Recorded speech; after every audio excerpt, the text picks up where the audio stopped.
I guess we won't get started.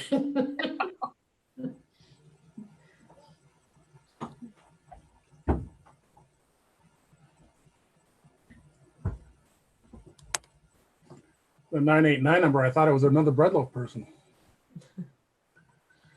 Was it So, yeah, we somebody can get about started. voting? No. We can start whenever you're ready, Valerie. You ready to All right. start? Shall we start? Sure. Is Sean videotaping or not? Good question, but I am recording. Okay, all right. Well, we'll just get started then. Okay, let's call the special select board meeting to order for Monday, November 2nd at 7 p.m. Any additions, removals, or adjustments? Are we adding the water? Yes, Stuff on other some business? situations have developed recently that under other business, we recommend an item for water commission business be included about some time-sensitive repairs that should at least be discussed, if not decided. And well, there's Okay. some decisions to be made about whether to proceed with certain repairs. Okay. And you'll let Cy and Jen and them know when we're getting close. Okay. And, yeah, under the other business. Okay. Public forum. Anybody have anything they'd like to say that's not on the agenda that will take less than 5 minutes? Okay. Moving on. Bristol Public Works and Police Department Building Site Needs Analysis. Well, yes, this is an opportunity for the design team to present to the select board and to the public, and hopefully members of the public will sign on through this meeting to share their preliminary findings, the analysis that they've completed, some questions that continue that are still out there that we need to address in some way, and figure out next steps. So part of the agenda would be introductions of the team, introductions of the select board members, and then open it up for the presentation. I'll start. This is Who would like to Fred. go first? Fred, go ahead, Fred. I thought I was going to go in order on the screen. So I'm Fred Bellucci. I met a few of you back there when we did the site visit. I'm Vice President of Estimating and Purchasing. So here, the next phase we get into will be where my involvement comes in. I'll work close with Steve on working up the conceptual costs for the options we pick. That's it. Thank you.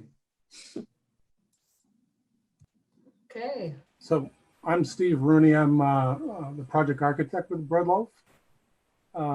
And we also have with us Jim Pulver, who's our Vice President of Architecture.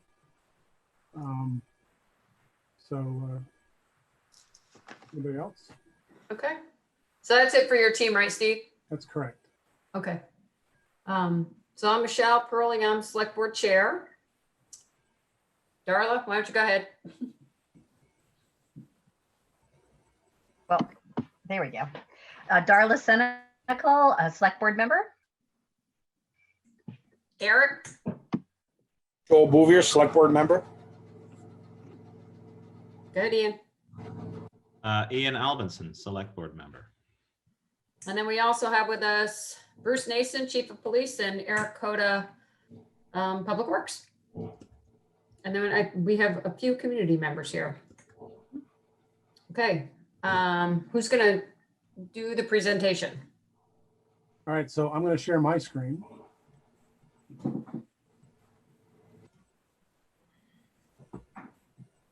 Are we able to see it?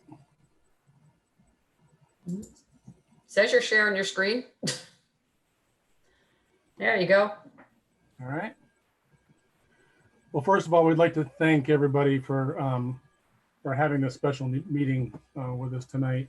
It gives us a chance to touch base with you folks, give you a sense of the progress we've made so far, and want to be clear about where we are in the process. Currently, we've been out to the site. We've looked into the information that the town has provided, some information we've been able to uncover, and we've put together some development potentials and some development options. And we wanted to sort of run these different thoughts by you to get a feel that for whether we're headed in the right direction before we embark on the next phase of our study, which is to sort of narrow the focus on a particular route that we want to take and spend some additional time, obviously estimating costs. In order to do that, we need to ask more detailed questions about things, perhaps look into some regulatory issues, potentially embark on some further consultant studies. And we don't really want to spend that investment of the study dollars and without sort of giving you guys a little bit of a chance to weigh in on where we are at the moment. So with that, I'll do a brief, try to do a brief orientation on the site for folks who aren't familiar with the site, and then walk you through the rest of the report.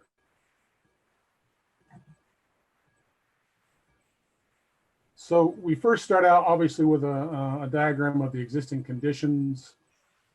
For those of you who are not familiar, this is out at the end of Pine Street at the former town landfill site, which you get to off of Main Street and North Street.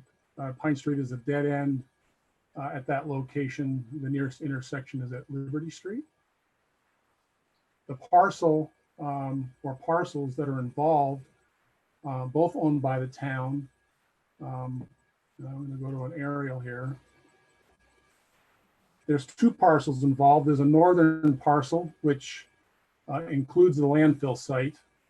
This parcel is sort of broken by topography into sort of two sections, sort of the lower plateau, which includes the landfill and some stockpile area for the Department of Public Works, and then an upper plateau, which you can access from the end of Pine Street. Most of you are familiar with perhaps dropping off your trash and recycling around this loop on this upper plateau.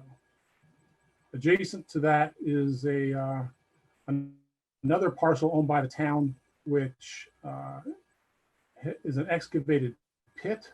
And at the bottom of this pit is the current salt shelter.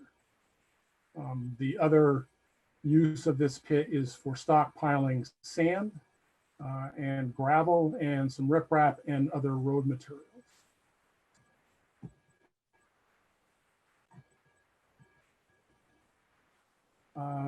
In terms of buildings on the site, we have the original town village garage, otherwise known as the Gray Garage.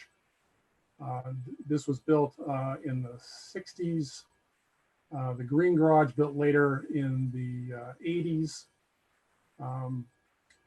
Between the two buildings, there's a couple of the original salt storage building, which is now being used for general storage. The original recycling sorting building, which is no longer being used, that's also being used for storage. A dog pound building, which is not being used at the moment, but and its disposition is still a bit of a question. We have a diesel refueling station. We have the original scale building for when trucks were weighed, when they were dropping trash in the landfill and coming back, and the foundation for that scale is still in the ground. The scales have been removed. We also have an oil storage building. This is recycled oil that folks might drop off. The town currently uses that to supplement their heating fuel that they use to heat the Gray Garage. There's a small shack next to that building that the trash haulers have brought in to use sort of as a warming hut for the Saturday trash collection activity. And behind this building are two chloride tanks, which are used to create to to make brine. Let's see. The surrounding properties, we have the Mount Abraham School District. They border on the southwest. There's an easement that the school has with the town that crosses the property. This was originally intended as an emergency second way of egress for emergency vehicles off the site. When the school was originally built, it was intended as an emergency shelter. And it was thought that there should be a second way for vehicles to perhaps enter and exit the site in an emergency. This easement is still there legally. I would say that the route probably needs some work for it to actually be functional as a vehicle path.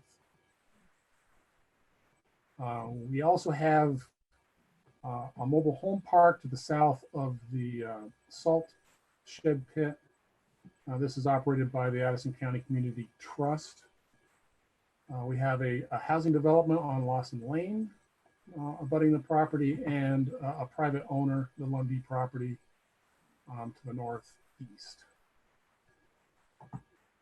Just a quick view of some of the buildings. This is the earlier green, what we call the green barn, built in the 60s.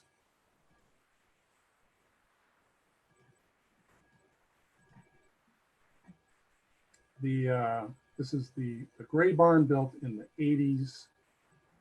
This building has a small gathering office space. Eric's office is in this building. There's a small sort of kitchenette space up a set of wood ladders that's not currently being used.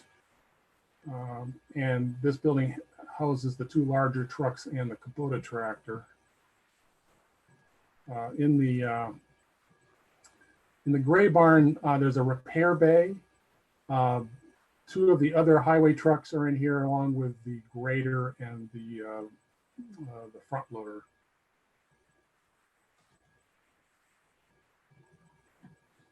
This is a shot of the dog pound building, the original recycling sorting shed.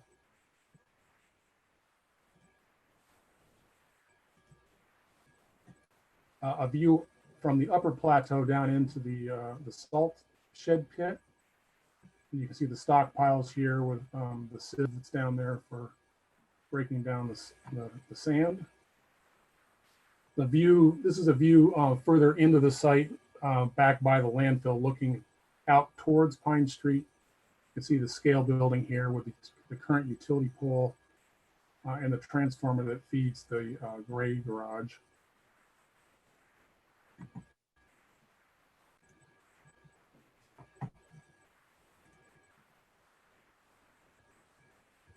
So the site is fairly heavily crisscrossed by circulation requirements. Sort of starting at the Pine Street end, we have the rec path access. This path also provides access down to the septic field level. This septic field serves the green garage.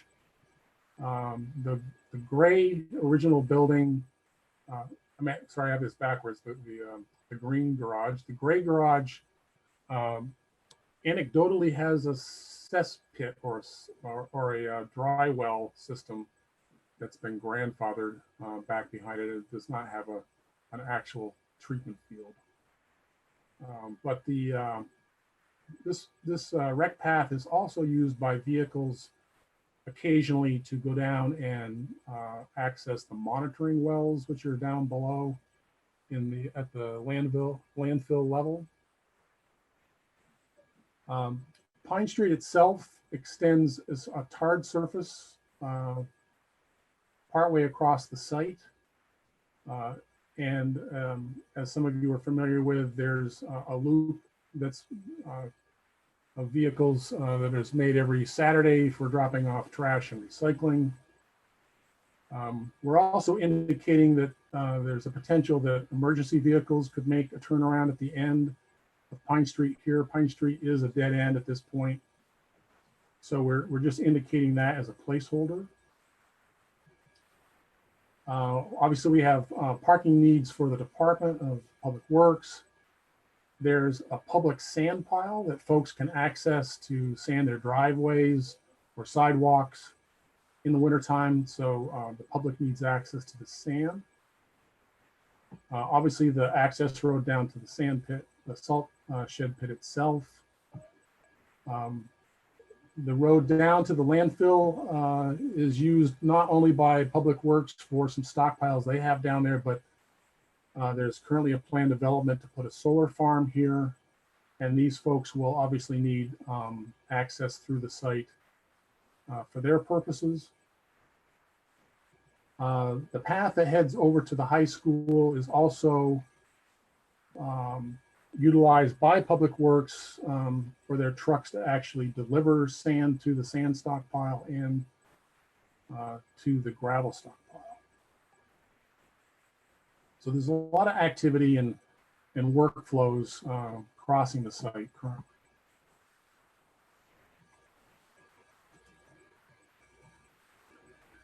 The next page is sort of a record of some of the conversations that we've had with folks. I'm not going to go through this in detail. You obviously can read through this, but it informs our decisions and our understanding of the program requirements. We do list some of the sources that we've used for information, and it's important to read some of the limitations, what this study has not attempted to do up to this point.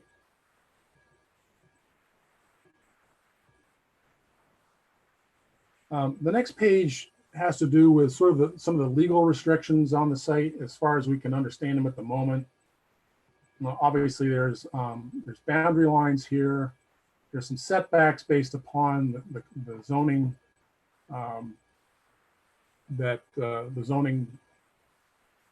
the VM Village mixed zoning area that we are in. Pine Street itself, up to the point of this property, has a front yard setback of 40 feet measured from the center of the pavement. Whether or not that continues across the site to the end of pavement here is one of the questions that we've asked, and we're hoping the zoning folks can help us with. Obviously, we have the easement coming from the high school. We have an easement potentially for the power line running to the power pole from GMP. And although not indicated here, I'm assuming that the lease agreement, Valerie, with the solar folks will include some language about site access through this zone as well. Correct. So we need to pay attention to encroachment on the Pine Street right-of-way easement, setback, whichever that this sort of is determined to be. There's a little bit of from what we were able to uncover, a little there's some history to be uncovered here in terms of exactly what's legally set up here now.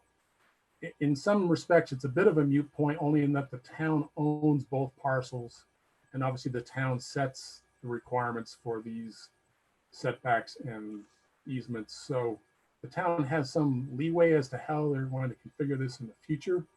But in terms of our understanding of what's currently restriction or not, there's a little more homework to be done. At the moment, we are assuming that we're following the Pine Street front yard setback requirements. So we're showing a line which is the most stringent of the requirements that we've seen so far. And that's to measure a point theoretically at the center of the pavement and offset that 40 feet in either direction. There is a side yard setback with the Lundee property, which extends over the rec path that we need to pay attention to. And that we've outlined in the salt shed pit, a border that we would also have to pay attention to. In terms of the setbacks in the salt shed pit, what really governs here is more the topography than the setbacks. we're showing here kind of, you can see this topography lines, and we've sort of outlined here and in further diagrams what we consider to be the bottom of that pit or the toe of the slope. And where that toe is today and where it might be should these piles be relocated, it's sort of more determines, the developable area in this on this parcel. So on the upper plateau of the upper parcel, we're bordered obviously by some of the legal restrictions, by the septic field location, and by, to a large extent, the topography. This bank drops off very rapidly to a height of almost 60 feet. And over the years, there's anecdotal evidence and some evidence in the septic test pits that were done during the construction of the gray garage that a lot of this, at least to a depth of 4 to 5 feet, is fill. A lot of it is not what we would consider suitable for conventional foundations. And the extent of that and how bad that situation gets as you move out towards the bank is sort of still to be determined. It's one of the larger questions in the project. The line that we've drawn here is sort of theoretical at the moment. It has to do with some anecdotal evidence we have about settlement at the gray garage. When this was built, about a half to a third of it is experiencing some minor settlement on the end from what we think was being constructed over poorly compacted fill. And there was some fill brought in anecdotally to the backside of this, the deeper portion of this plateau. And we're not exactly sure where we would be able to build out to the north beyond that. So we're trying to be fairly conservative about the line that we draw here, noting that we're recommending that there be further geotechnical study done to determine, what is the real makeup of this in a general sense. And that would inform us as to the different options we have for designing foundations for any development we propose here. There are options for building on poor fill, and obviously how the extent of that problem drives which of those solutions we might offer.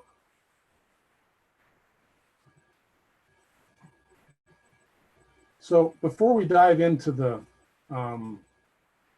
program for each of the buildings, does anybody have any questions on what I've discussed so far? Steve, I have a quick question. The septic field that's there currently only is for the green garage or gray garage? That's correct. Yeah. And it's permitted for 3 employees only. So it's a fairly limited septic design. Mm-hmm. So then you were talking about the back part and the fill and evidence by test pits. Is there an option that the septic field could go down at the bottom of that 60-foot drop off since it's gravity fed? Well, I think I would probably defer that answer to somebody more experienced with septic design. Okay. We don't have that person involved at the moment. We're likely going to need to discuss options with somebody more familiar with that down the road. Okay. But we did want to point out some of the limitations of what's there now. Mm-hmm. Steve, can you give us a sense of your impressions or your understanding of the condition of the buildings that the department is operating in? And Sure. some of the issues or concerns that we are trying to address through this study? Yes. So, and these are, again, if we back up a couple of pages, a lot of these are described in detail for folks that want to dive into this deeper.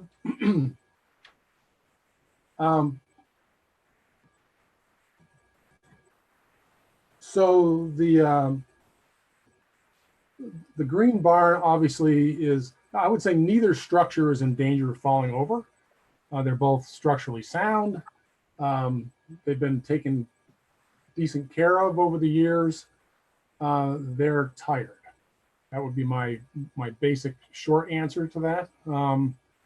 The bays are not wide enough for some of the equipment to actually, they prefer to be able to drop some of the plows and rest the hydraulics in at night. That can't be done in the current configuration of the bays. They have to chain the plows up at night. And the bays are not deep enough in length for some of the equipment. So they end up either impacting the back wall, or they have to crawl over them to gain access to other pieces of equipment. Everything's very, very tight.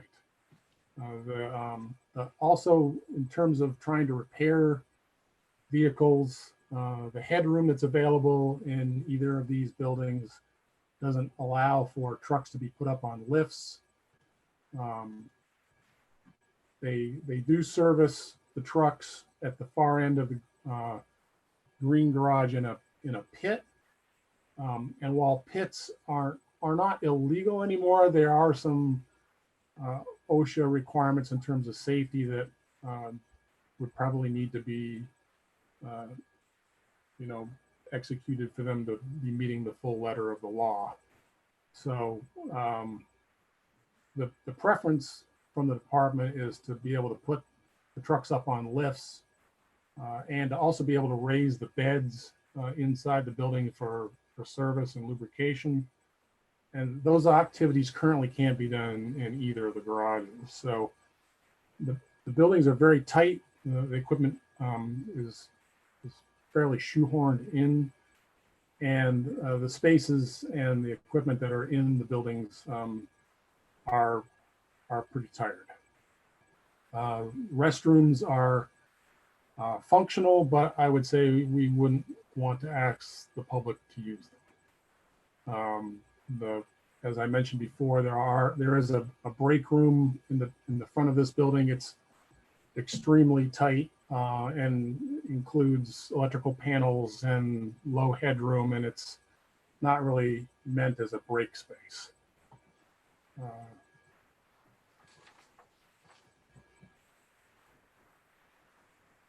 Joel, did you have something? Yeah, a couple of questions, Steve.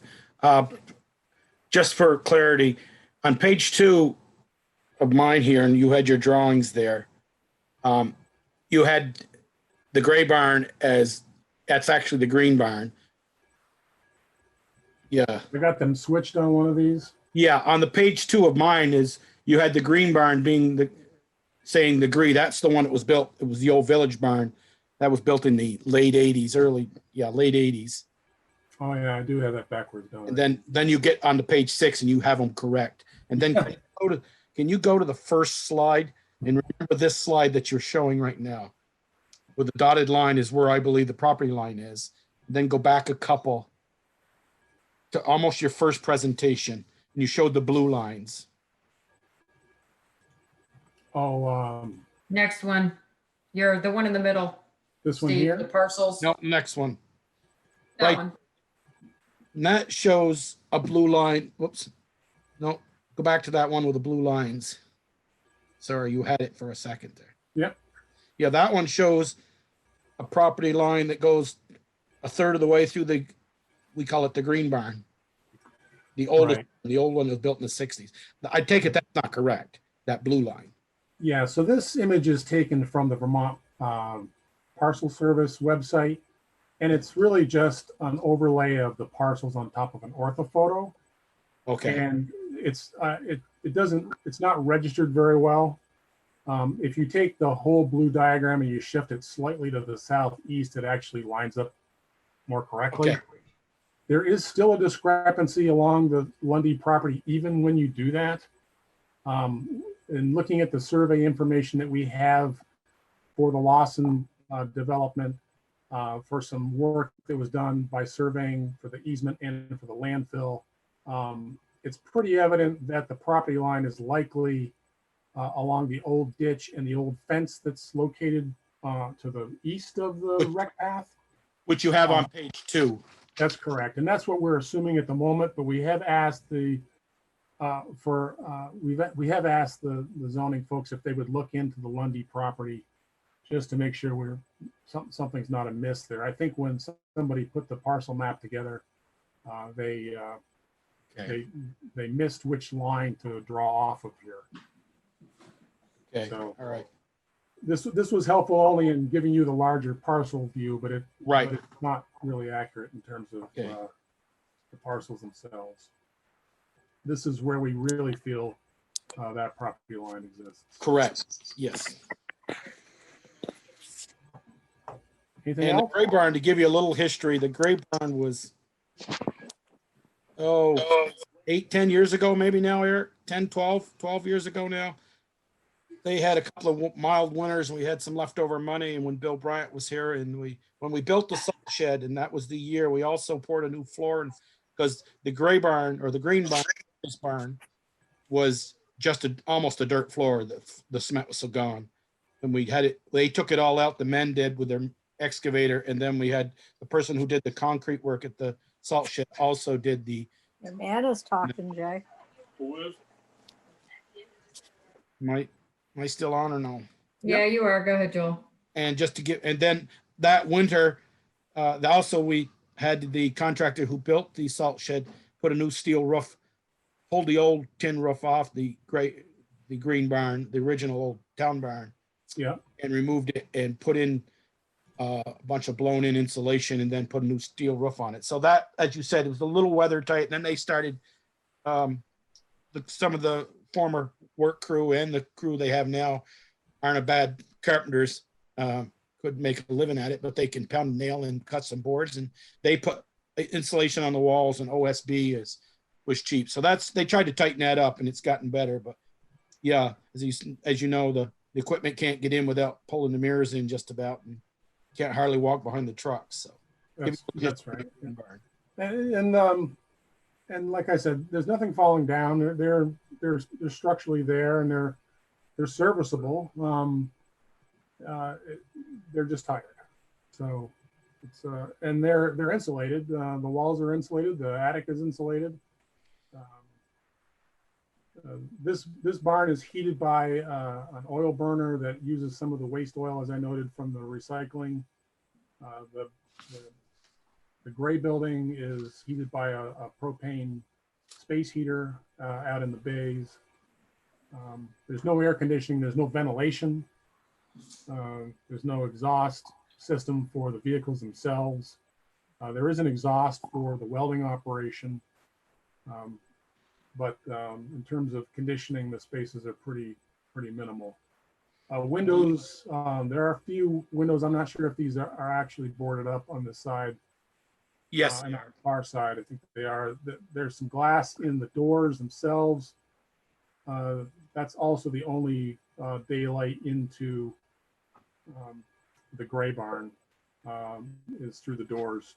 So daylight is another request by the department in any future development. And then there's the dog pound. So the dog pound, frankly, I'm a little confused about the current status and the future disposition. We know that there's a continuing need for this program, and we've accommodated it in our thoughts. But we, I think there's some more discussion to be had about what needs to happen to it to make it more dog friendly as far as the veterinary community is concerned, and to make it functional for the people who need to use it. So we do have a placeholder site on site for the building itself. I think the building itself appears to be in decent shape, but its location is probably not suitable for at least some of the options we're considering. So it would need to be relocated. This has water and heat. It's heated by a propane tank with a space heater, and it does have a water feed. I have a question if now is an appropriate time. Sure. Good, Porter. So first of all, I wanted to say that I appreciated seeing that there was some parking reserved for visitors for use of the recreational trail. So thank you for putting that in. I know that Eric and I both share concern about pedestrian or bike traffic along the Pine Street extension en route to the high school. I know that was a concern that pre-existed us putting in the Bristol Trail Network, but I wonder if there's any consideration to that. I mean, people do walk down Pine Street, walk through that extension to that path to get to the high school for sporting events and whatnot, as well as now for the trail. And that it's a high traffic area on Saturdays, of course, with the rubbish collection. But, you know, Eric and his crew are really cautious and careful when they're, you know, working in and around their bays. But we'd love to encourage recreational traffic, but we don't want to send them through there and have them be in the way of the crew. I wonder if that's something that can be addressed. Yes, we can certainly think about that. Is there currently, I mean, we can look this, we can obviously look this up, and I think we might even be able to see this. Is there currently a sidewalk program along Pine Street at all? Doesn't appear to be. No, there's no Okay. sidewalk. All right.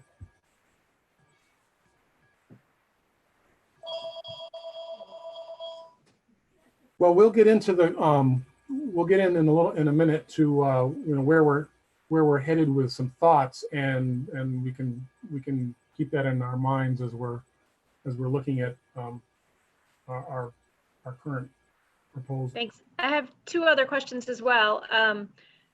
Not necessarily related to the trail network, but one is, so I know that there was, when the firehouse was built, you know, plans included there for the potential of having the police there.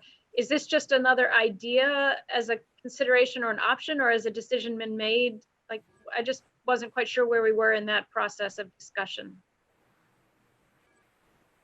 Well, Valerie, you can jump in there if you'd like. No decisions have been made, but this seemed like an opportunity to explore this as an option. And there's the opinion seems to have evolved now that the fire station has been built and the site is used, and with the plans now evolving for the Stony Hill Business Park and the housing project that's going to be also there. Folks, I think, are concerned that the area that was considered for a future police station might not be big enough, or it might be too cramped, that there might be too many other things going on the site. So this was an opportunity to explore whether co-locating the police department over here was an option, a practical option. Oop, you're muted. You're muted, Porter. I said I don't have an opinion one way or the other. I was just curious. So Yep. Thank you for explaining that. The other question I had is that, Steve, you had referenced on the northern parcel, the parcel with the landfill, the lower plateau area where there is storage of public works materials. Is this plan imagining consolidating all of those stored materials on the southern parcel or behind the new buildings on the upper portion, or would that lower portion still be utilized for storage of material? So this material is currently materials that the department stockpiles for emergencies, so that they don't, in an emergency, have to go wait in line to access material at other pits. Large stone, large riprap, things of that nature that they need to make emergency repairs. The sand, and we will get this. We were going to get to this towards the end, but the sand pile would still be located here, would simply be under cover in a new structure. The gravel that is currently here is that can be moved down here to this location. in order to create more area for the sand shelter. There's a riprap pile here, which may or may not need to move, and other road repair materials can also stay down here. So this is a program need currently, and it will continue to be. Steve, I was gonna say, you're moving the material the wrong way. Porter would like it moved out of there. It's not so much I would like it. I just, in looking at opportunities for in-village town-owned land, highest best use potential, and I have an eye to recreation. I was just wondering that it's a big parcel that the town owns there, and I wasn't, I'm not familiar with the road crew needs, and I don't mean to impose on that. I just wondered if that material might be consolidated in a smaller footprint, leaving a section of land there, town-owned land in village, accessible for recreation. So that was where my question was coming from, as Michelle knows. But I don't understand the needs, and if that's a necessary need, then so be it. I was just curious if this new plan might create some opportunities for a smaller footprint and consolidation. So noted. Does anybody have any more questions before Steve moves on? Okay, Steve, you want to go on, move on? All right. So next we have some program spreadsheets where we basically outline the size of the current facilities, what the departments have stated their need is. And although I've got the dates a little behind on the plans here, based upon the report you have today, what the current proposed design areas would be and what the tallies are. I will say that it can be a little bit difficult to figure out exactly what the delta is between today and the proposal. The best number to look at here is really over or under the existing facility. Our numbers vary from that number slightly in terms of the design value, but for instance, what the department has stated as a need, as opposed to what they have today, the Department of Public Works, for instance, is asking for an increase of 3,600 square feet.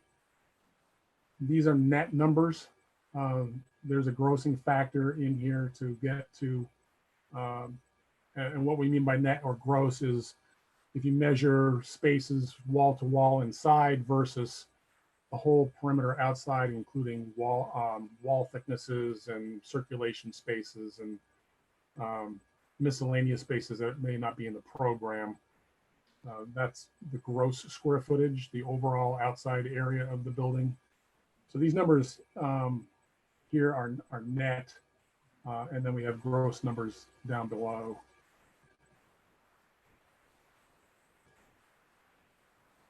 The next page after the spreadsheet for the Department of Public Works is basically a list of site program and other interior program needs that we don't have captured in the spreadsheet. And without going down through each one of these item by item, you can review them at your leisure to understand what the departments have told us they need. We performed the same exercise for the police department. Their current lease space on Munsell Avenue is listed here, their desired program area, and then the conceptual plan. Again, the date needs to be updated, but the current areas that we're proposing, we have a pretty good match between what their desired program is and what the conceptual plan is proposing at this point. And the department is asking for an increase here of about 800 square feet. A lot of that, I would say, is taken up by a request for a second sally port. A sally port in police lingo is essentially the garage space that they have inside the building. We'll point that out in a moment. Currently, there's one, I believe, and we'd be adding a second to the program. The next slide is sort of a list of general development considerations. And I may take a minute to go down through these just because these are kind of important as to where we're headed. Number one talks about a lot of what we discussed on the legal diagram, the rights of way and the easements bordering the property to the south, the upper plateau development zone to the south, the steep bank to the north. And I mentioned it, but we should probably talk about this in more detail. Currently, the zoning ordinance has a requirement that new development, if it results in a dead-end street condition, provide an emergency vehicle turnaround. And currently that turnaround at the end of the Pine Street dead end is available.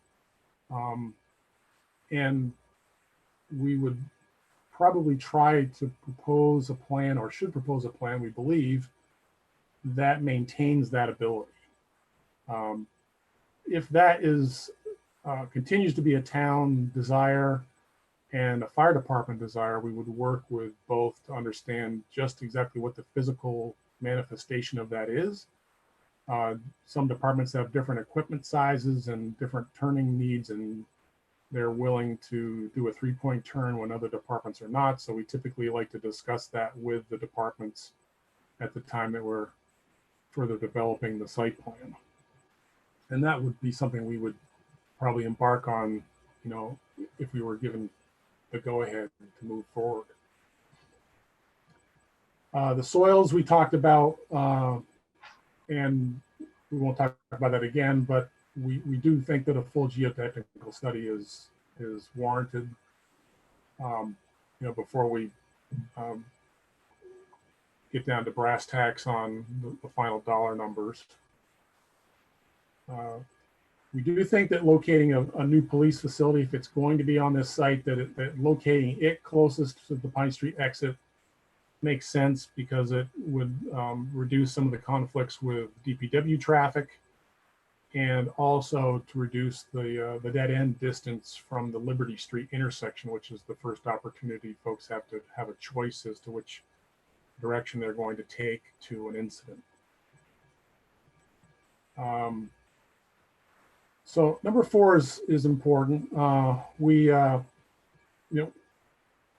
don't see at the moment that trying to do further renovations or placing additions on the current garages is, for starters, there's a desire to consolidate operations, which obviously won't be able to happen unless you tear one building down and add to the other.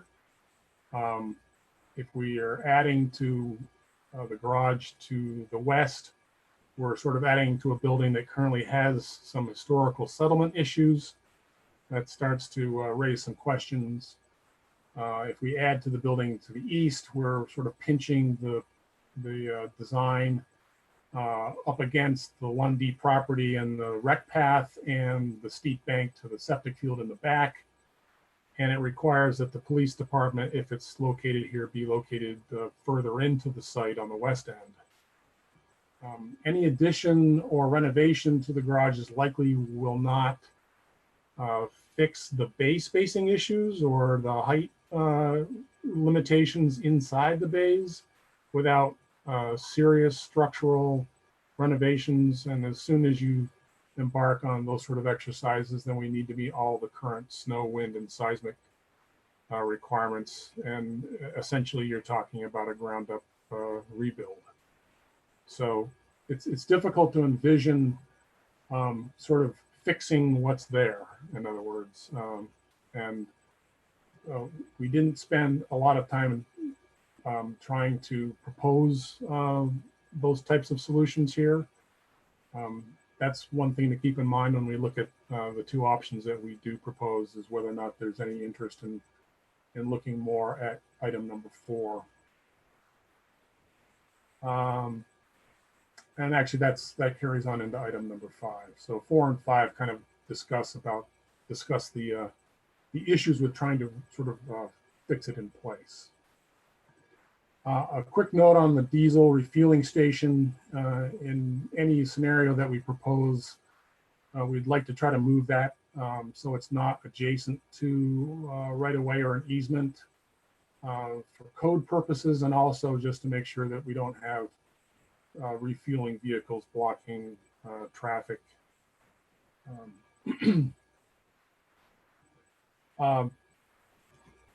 The proposed renovations or new buildings or additions should also allow for the existing facilities to continue to operate while we're making improvements until those improvements are ready for occupancy. Obviously, you can't live without a Department of Public Works while we're doing this project, so we need to come up with a development scenario that takes that into account. And we'll discuss how that's done in a few minutes. We noted the septic field issues. We were being increasing the demand on that field, and there's we would need a full engineering review of our options to come up with a solution for that. A quick note about fire suppression. We don't see that there's really a need for it. If there was any desire to have that for these buildings, there's really not adequate. We don't believe there's adequate water along Pine Street to accommodate that, and that would have to be a larger municipal improvement. Anecdotally, we understand that three-phase power is going to be brought down from Munsell Avenue to feed the new solar development. So that should be available for the project, but obviously that would need to be confirmed at the time that we move forward. We talked about the dog pound. And we did also touch base upon the available area in the lower salt shed pit for room for the new sand shelter, and that what the actual zone of available space is going to be needs to be confirmed by a bit more topographic survey work and some engineering studies on the remaining bank slope that we want to maintain there once we've removed those piles. And last but not least, the oil storage building, the chloride tanks, and the recycling warming hut, which is that's something that the recycling folks or the trash hauler has brought in. There's no modifications that we're proposing to those facilities. So if there's any feedback that folks have about that they want us to consider, that would be helpful to understand. I'm gonna take a quick water break.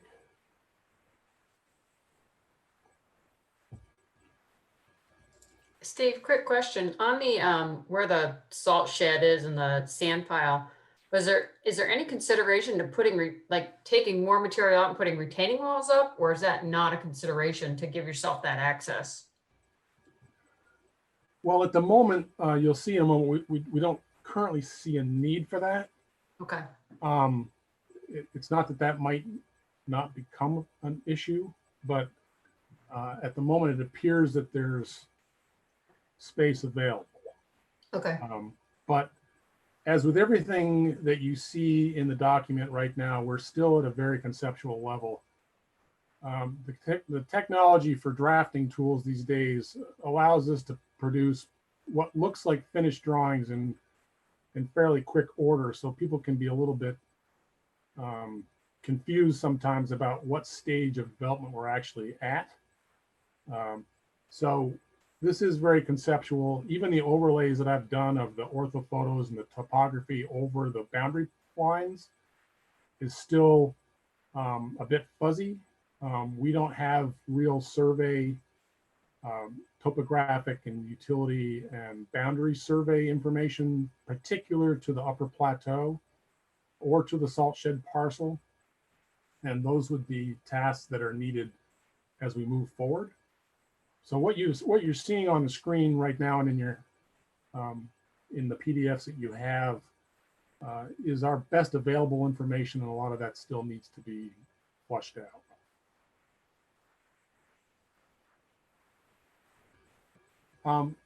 So there's some pros and cons that we list here in the next slide, and basically we might come back to this page. It's primarily just to note that our option A that we're proposing is a separate DPW garage and police station facility, and option B combines the two. There was some desire when we got started on this study to see if there was some efficiency that might be developed by having both programs in the same building. So we did take a look at that.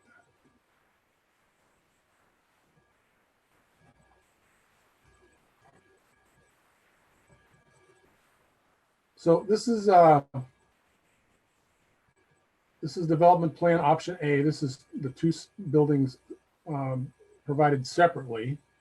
You can see the dashed line here is where the current gray later building was built, and the green garage is approximately in the same footprint as the police station, so we didn't dash that for clarity, but we're actually sort of suggesting that the new building in its footprint would fit between the two current garages, overlapping the existing one slightly.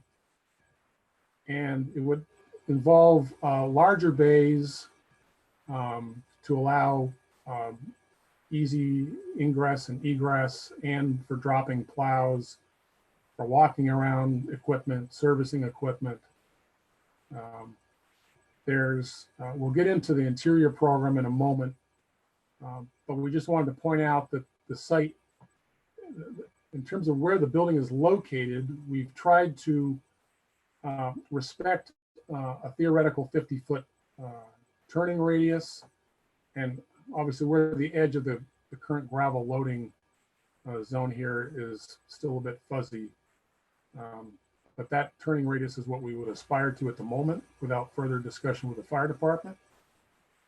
And that's really what drives the south edge of the placement of the new building. You can see here, this is the setback line we were describing earlier. But we feel that we would still need to push the building a bit further north of that, not only for the emergency vehicle turnaround, but to allow vehicles to be parked outside of the building without impinging on the Pine Street access itself. This also allows there to be some parking spaces in front of the building. And we're showing a drive around, which allows primarily for the diesel refueling station to be located behind the building. So the vehicles would drive around and refuel and come back through out front to be parked. The building also has access on the ends for other equipment that is currently stored either in the same bay as a truck or down by the salt shed in the lean-to. And this would help consolidate some of that equipment as well. The police station is located as close to the rec path as we can get it without impinging on vehicle access to the lower lot, and obviously not crossing the right-of-way, the setback that we noted earlier. The sally ports, these are the garage spaces inside the building I mentioned earlier. These two sally ports are located on the side of the building, and we tried to keep them off the front of the building for two purposes. One, to maximize visitor and staff parking, and two, the residences that are abutting the property are fairly close to this structure, and we thought that visuals in and out of this activity would be best kept to a minimum. So we located these doors on the side of the facility. The public entrance is here. And then there's a secondary exit out the back. We have space here for HVAC condensers and standby power generation equipment. We have waste and recycling dumpsters, which currently are not available on site. That was a desire. In order for this circulation to work, we do envision needing a small section of retaining wall, and the extent of this would need to be confirmed with further topographic studies. It might be that we can regrade this zone instead of a wall, but we don't currently have full understanding of that. Depending on the mechanical systems involved for heating, we may need a fuel source. There's a zone here reserved for that if necessary. This development is likely to need stormwater to meet stormwater requirements by the state and for best practice. And we have allocated, at least conceptually, an infiltration zone where we would have some ability for storm events to be captured and infiltrate before they were released out onto the site. The dog pound, we've outlined a location for it.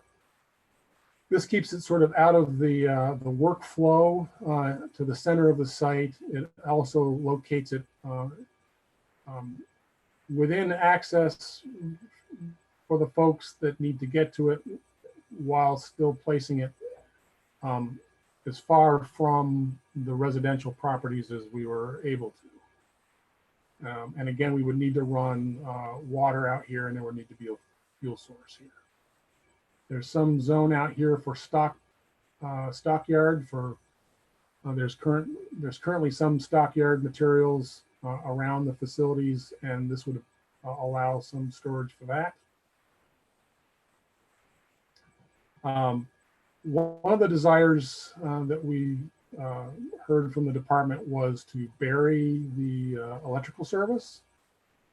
Currently, there's an overhead power line from the current scale house to the existing garage that has had some incidences in the past. It really is the department's desire that in the zone where they're moving trucks in and out of here and equipment, that if possible, we could bury the power. And so at this point, we're indicating that as a possibility. The transformers for both the police station and public works will be located at the entrance to the site. There's a new power pole being proposed by the solar farm folks. They would have a couple of poles going down the access road.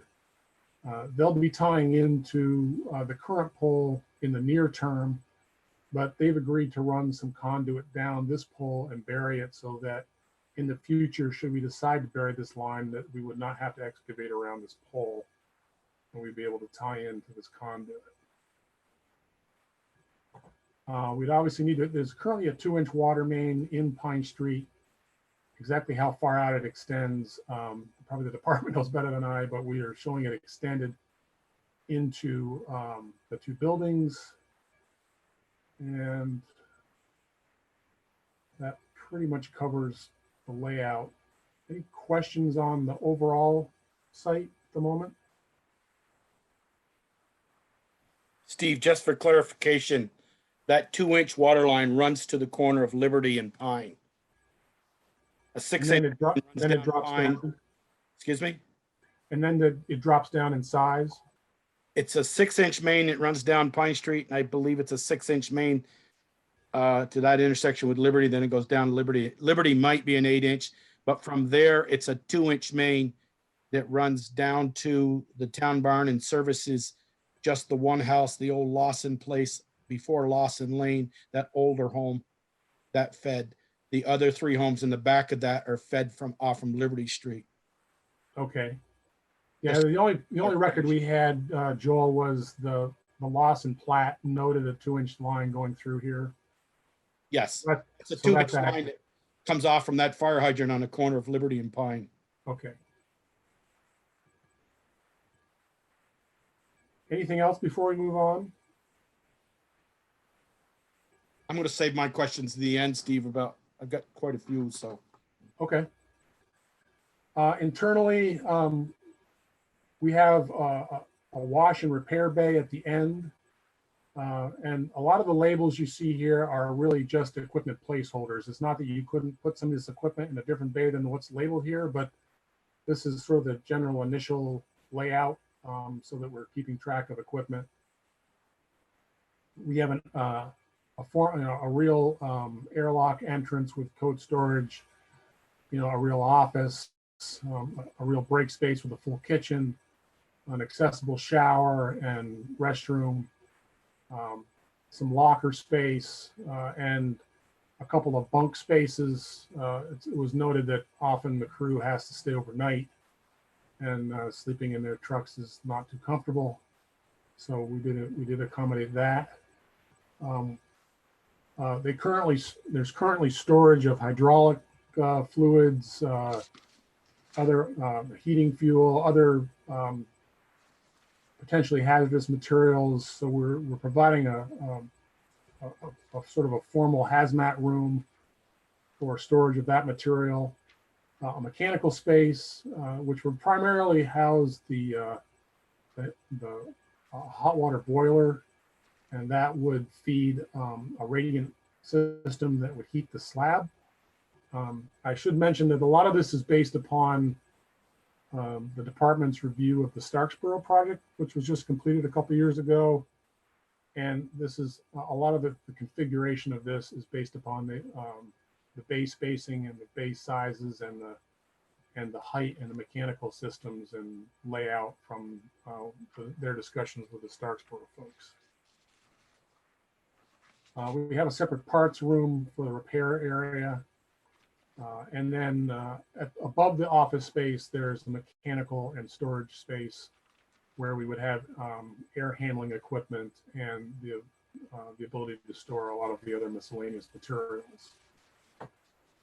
Again, we have two side overhead doors for access to these end bays.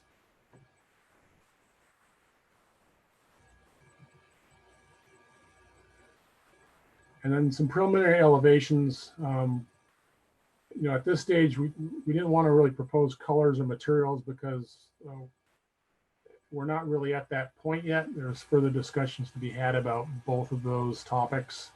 So we're trying to stay fairly neutral in the presentation as far as that's concerned. But the shape of the building and its geometry would be a lean-to structure similar to Starksboro, which would allow the snow and water to be shed off the back of the building and not end up in front of the overhead doors, which is currently the case on both garages.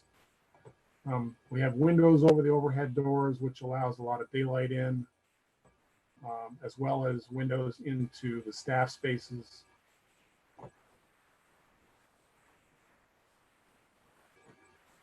And plenty of room for beds to be raised and vehicles to be put up on lifts for service.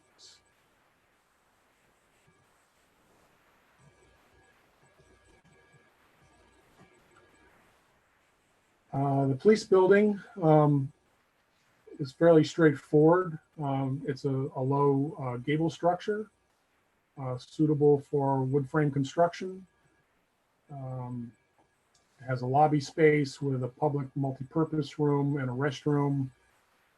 Then there's the back patrol room spaces with their break room, radios, lockers, changing area, the chief and the supervisor office, the secure storage, evidence storage, as well as the sally ports and detaining spaces, holding and interview spaces in the back of the building. A fairly simple layout, pretty efficient.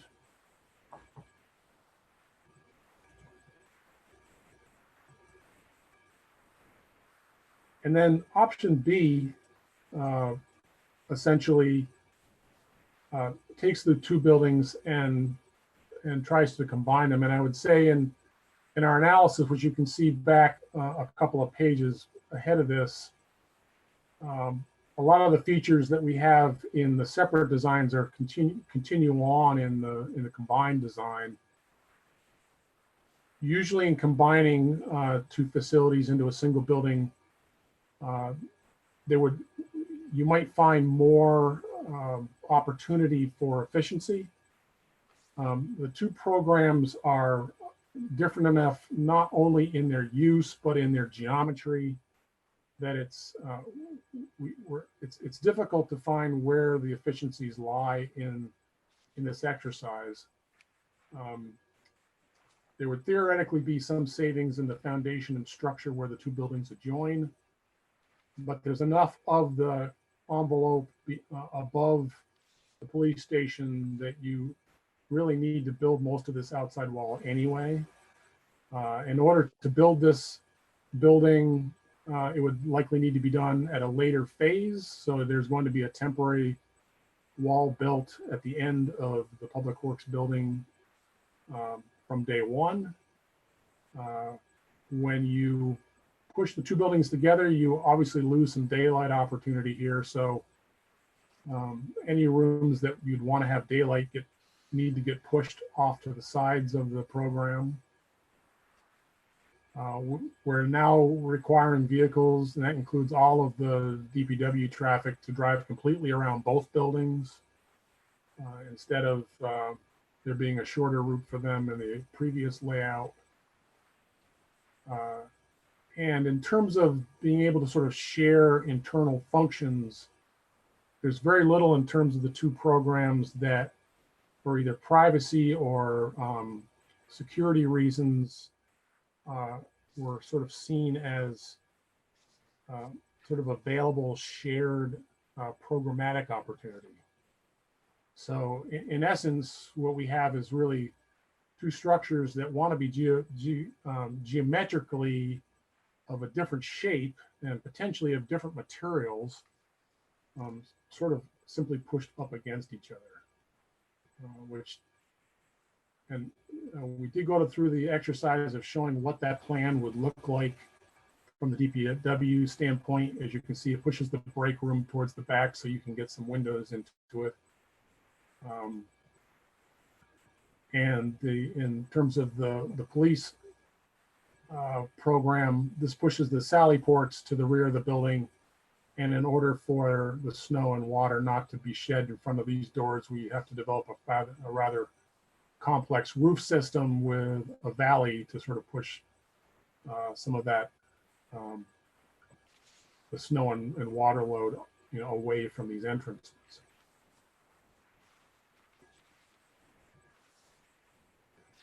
This east elevation kind of says it all. You can see there's a gable structure here within a large lean-to structure beyond, and you're sort of simply sliding a square peg towards a round hole, sort of, in essence. On the north elevation, you can see that long slope roof we had to add over the sally ports for the police station. And we did make some attempt to try to blend the front roof of the police station into the Public Works building. And there could potentially be shared building materials that would make them look more cohesive. But it's a tough exercise to make the two buildings look like they really belong with each other. So our sense is that it's worth maybe looking at the exercise, but we're not sure that there's really a lot of things to recommend it.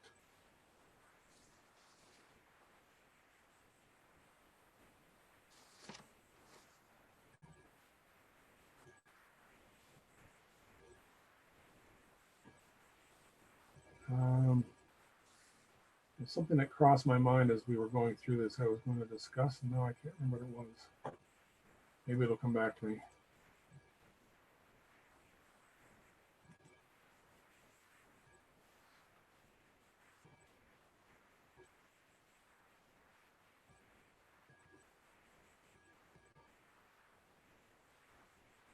So let's finish up by talking about the lower salt shed pit and the sand shelter.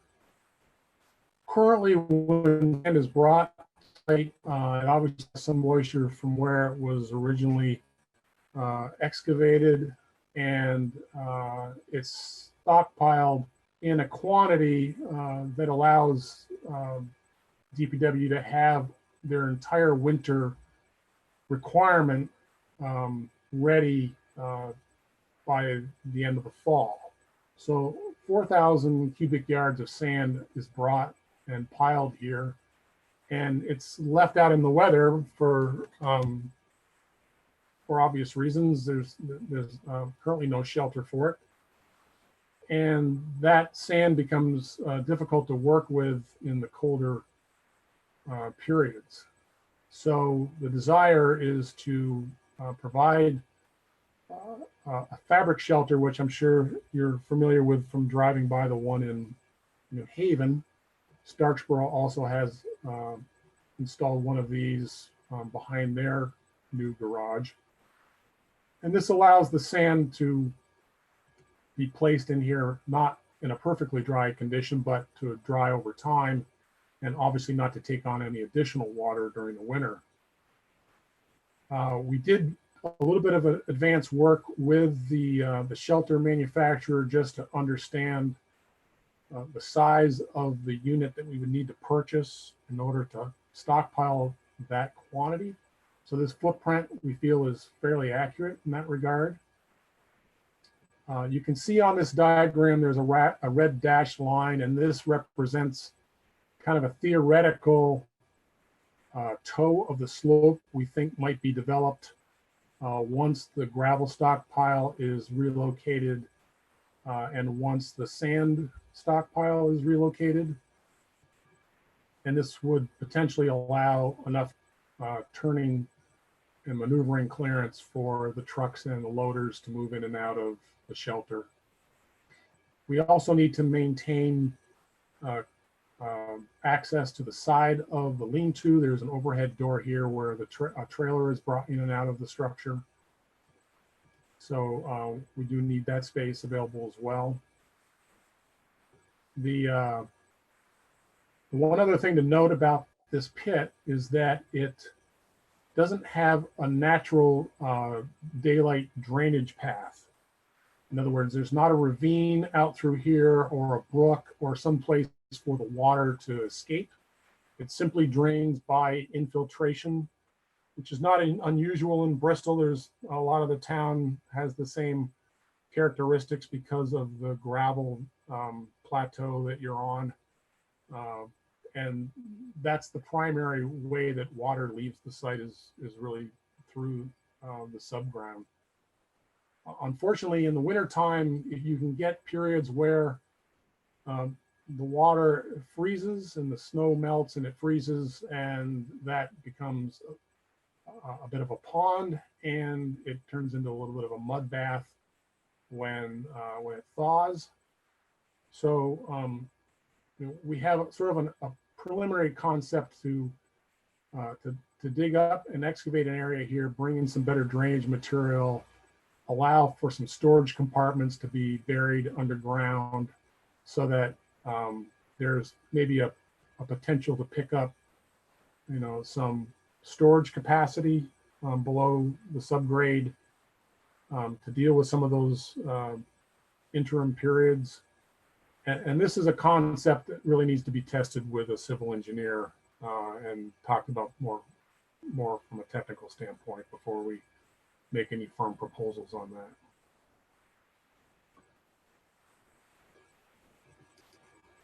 And then the last slide is really just some visuals so people get a sense of scale for what the shelter would look like in comparison to the current salt shed.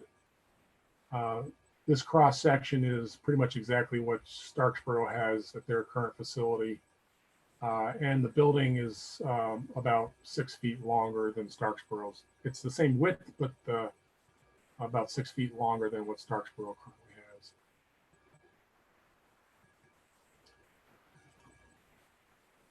So that's what I have as a sort of an introduction to the project. So I'm open for any questions. Go ahead, Joel. Steve, can you go to that last one, 21? Okay. There, as long as you're right here. Was there any thought, I know if that white sand shed was turned, it was wider but not as long as that is, and you could fill it from the back side on the upper level where they fill it now. One of the things I know the guys have to do is when they put salt up, that someone's got to be there with a loader to push every load up or every 4 or 5 loads. Here, they just keep backing up onto the pile and it falls down into the pit and no one has to push sand up very often. My thought is here, like New Haven's can fill theirs from the backside. It opens up on the backside and they can fill it in from the backside. Could that feasibly be done in that pit with a fatter, wider, but not as long white shelter? I would say we might have to look at that in more detail, Joe. Probably a retaining wall on, definitely a retaining wall on the back side of that, obviously. In order to make it more square and allow you to come in from the rear. Correct. Dump off from the rear and it just keeps piling up. That's what I'm saying. So my second, and then if we Wait a can go, minute, Joel, wait a minute. So but in the current configuration, he would have to turn that shed because they fill it from, the top, at this point, would be the north. correct. Right. So you'd That's have what to I'm turn saying. that shed so that they could, It'd be built two in the entrances. back. It'd be 2 entrances to the shed, an upper level that would fall down into the, basically to the bottom of the floor of the shed. And then they'd enter from it would be the south end and scoop it out all winter long. Set of sliding doors up in the arch that would open and they would just stop it there and fill it up until it comes and they start backing onto their sand and never have to push up a pile with a loader because it would always be dropped off upper level, so to speak. That's what I'm trying to say. Well, I will say that the elevation that they're currently dropping sand off is quite a bit higher than the building It base. could be that's too, you're right, Steve. I don't know that. So just a thought I had. Yeah, this is a fairly accurate comparative cross section through the site.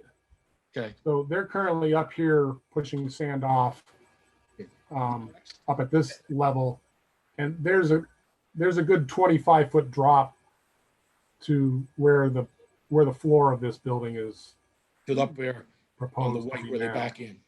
Okay. My next thought was actually a question for Eric first. Eric, is there any times that if we move that gravel pit down to the east end of the solar field where you stockpiling some culverts and others riprap, that you'll need the loader loading sand and then you need to go down to load some gravel at the same time, or gravel's summer months and sand is winter months? That's a question for Eric. Just yeah, well, the only time that we would do both would be if for some reason we have a thaw in the wintertime and we ended up getting a washout or something. We may end up going out and, sanding the roads in the morning and then switching over to gravel in the afternoon to fill in a wash or something to that effect. But that would be the only thing that we would do. Okay. Isn't that called mud season? Yeah, pretty much. Well, then I'm just saying they're going from one pit to another pit with a loader, and that's time consuming. Yeah. Have to move the. It wouldn't be like, you wouldn't be doing sand and gravel at the same time. It would be, you'd be going out in the morning for sand, getting your roads all set, and then you'd be going down for gravel. So you wouldn't be going back and forth. Okay. No. All right. Thank you. That was the reason why we put the salt shed down there. So because you used to load salt in the old one, you had to drive it up there and then drive down and get sand. And Right. Steve, you sent Eric a couple of plans the other day. I think it's 8.3 and 8.4. Some questions we had. And Eric and I have been talking this week. If you can. 8.3. So we were. Can you bring that up? And I'll. Sure. Well, I don't have them. I don't have them available at the moment because essentially what I was trying to do is address Eric's concerns about the original layout, which that'd be option C.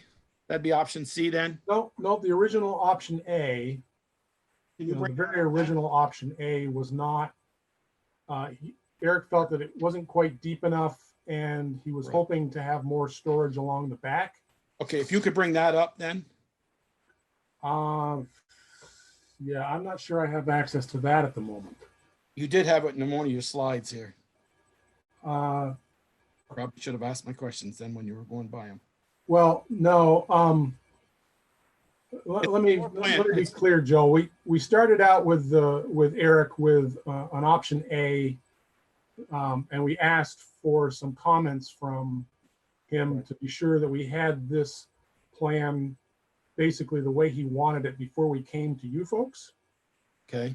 And so I generated an A2 and an A3 just to be sure I was clear on what Eric was looking for. And when I got done with that process, I basically went back and revised option A. Okay. So now, can I see option? Because what I didn't want to do is I didn't want to come to this group with 4 options for A. Right. I wanted to be sure that what we were presenting tonight was what Eric really wanted to come forward with. Okay. Can I see that option then, the floor plan? I'll ask my questions.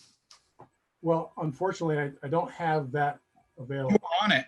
It was like 10 or 12 page. Well, no, this option A is the revised option A. It's not the original.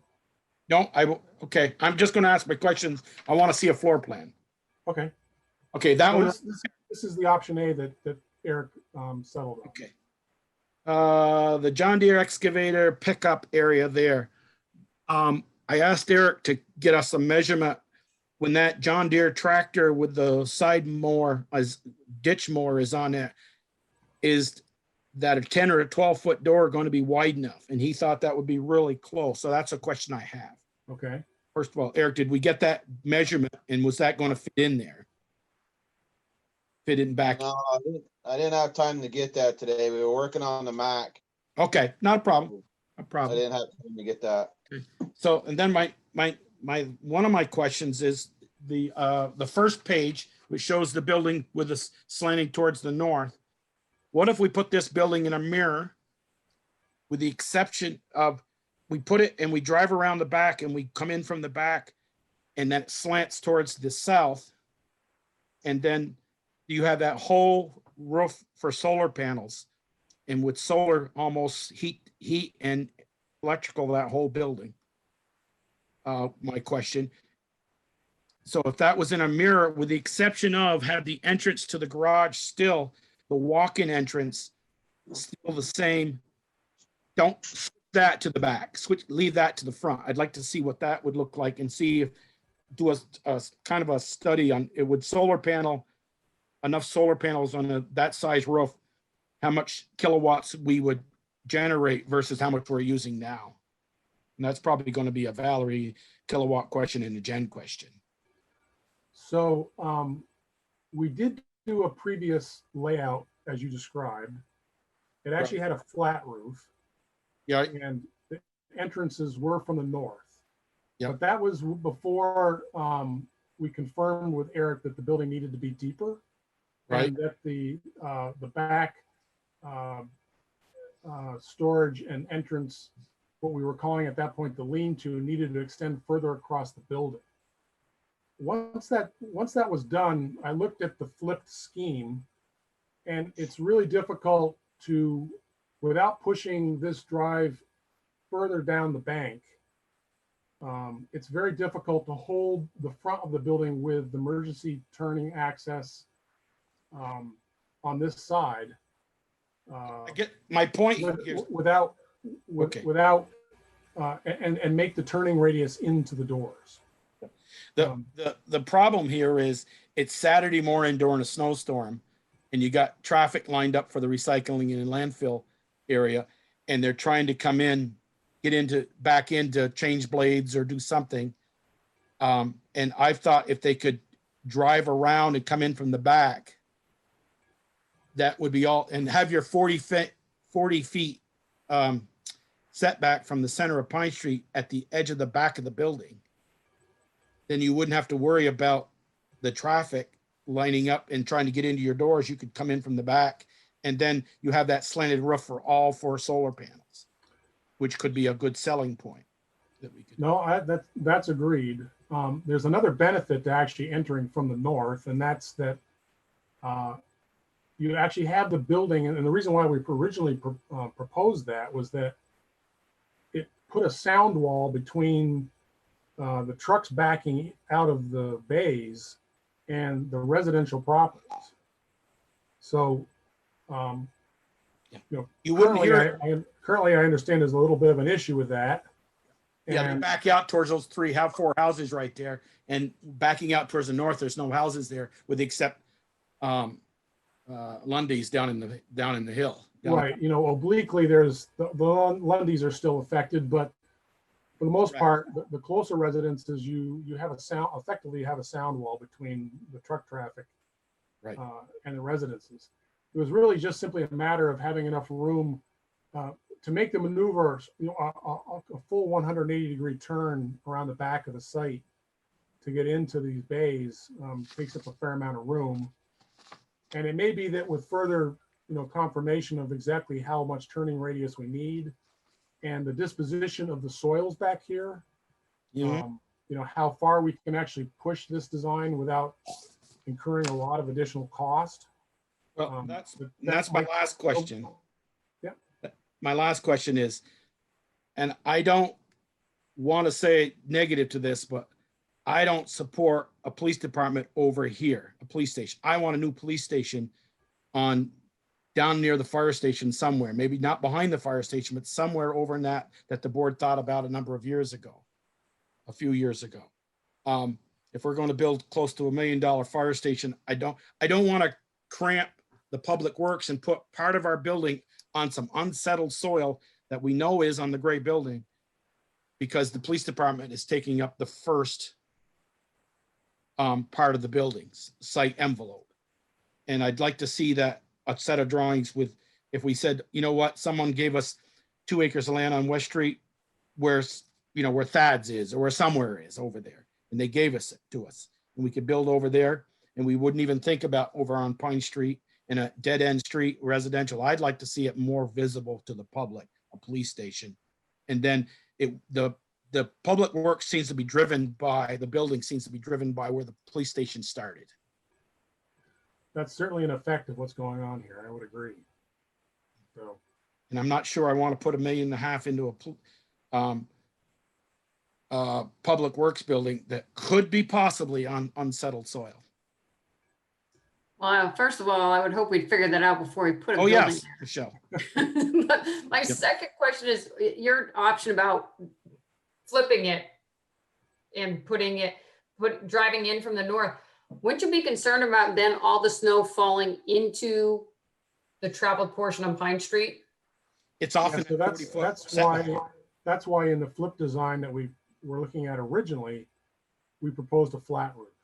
Yeah. And that would allow solar panels to be placed there as well, but there would then not be any impact from sliding snow and water really anywhere on the site. Now, as I explained to Eric, one of the drawbacks to a flat roof is increased construction costs.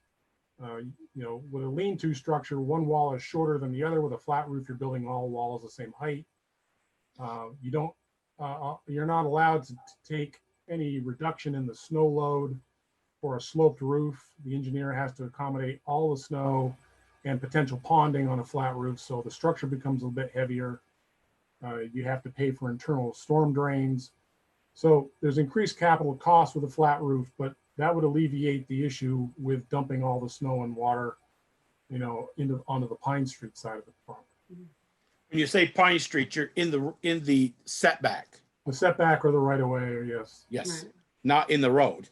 Right, and the ability for water to drain from this particular side in any particular direction is much more limited than it is obviously off the back. So anything that we would dump here would be more difficult to control and to deal with erosion and that sort of thing. Okay. Is that all your questions, Joel? On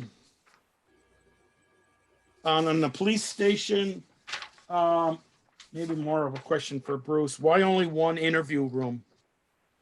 if you had a he said, she said situation, you wanted to have 2 interview rooms. I wonder, you only have 1 in there.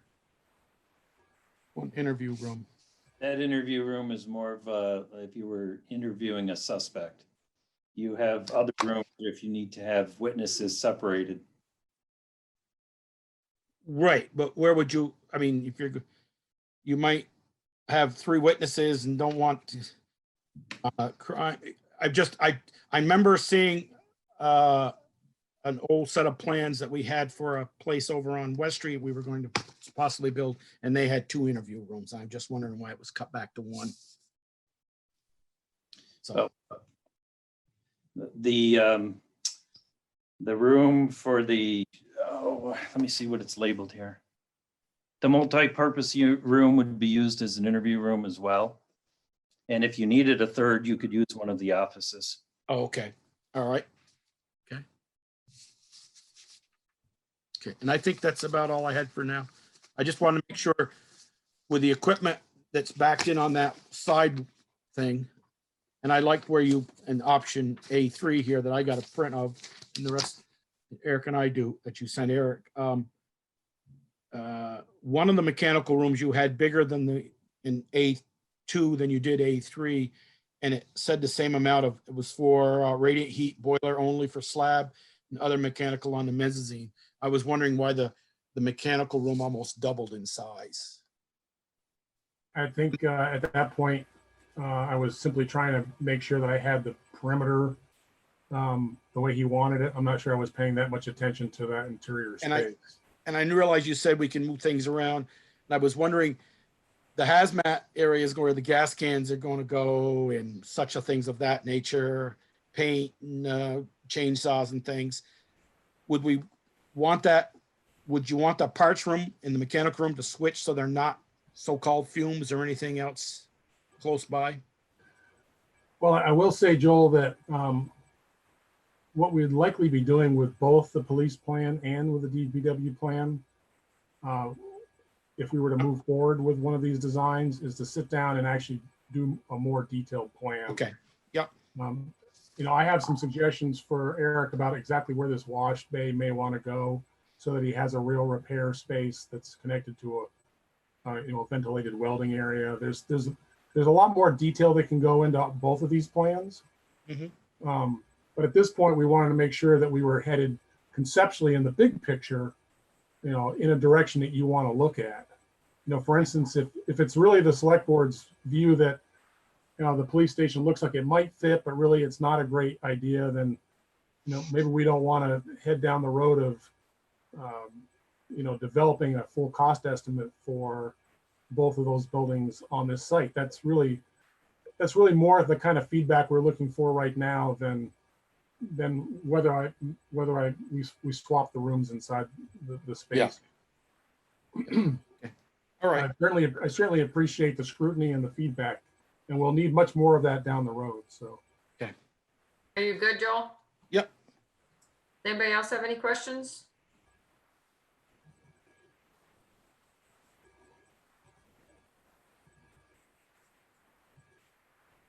Yes, for me, I mean, it looks great. I think there's a lot of thought obviously been put into this, and it's exciting to see it sort of take shape.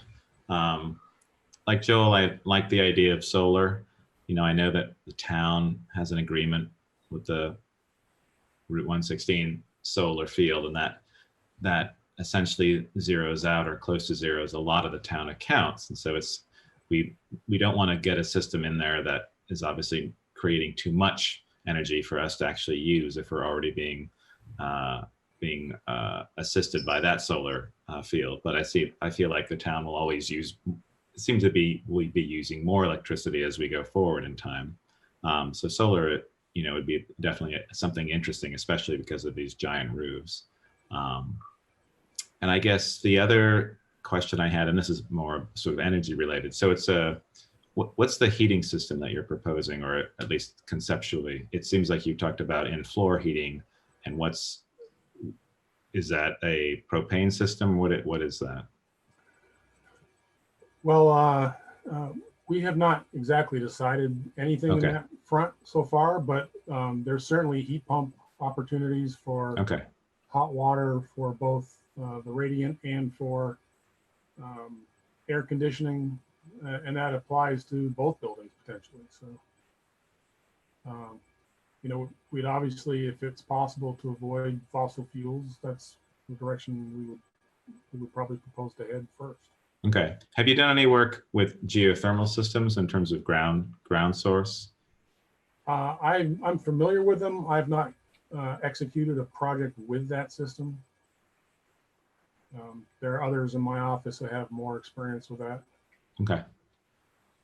Yeah, I was just curious if it was something that scaled in terms of this size and that would work and that could offer the town sort of economic benefits versus other non-fossil fuel sources.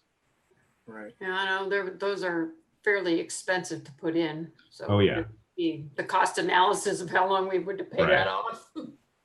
Ian, it's Fred with Breadloaf. We've studied them for many, you know, probably 5 or so clients along the way on buildings much bigger than this, you know, and the initial cost just always was the roadblock. Yeah. The well drilling is just, it's just not there yet. Yeah. From a cost benefit. And so we've built a job with them and over at Fort Ty. That's the only job, but it had a, I won't say an unlimited funding source, but it had a very good funding source from a, you know, a private donation. Yeah, no, I know about the upfront costs. I have geothermal at my house and I have a 400-foot well, and that's obviously difficult when Bristol's entirely made of sand, it seems.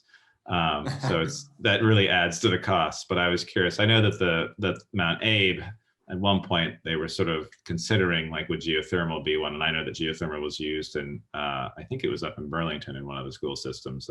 They transferred to that. So I was curious if there was if that's a used system nowadays. But even though it's been around for decades, it still seems, like you said, that upfront cost is still very prohibitive.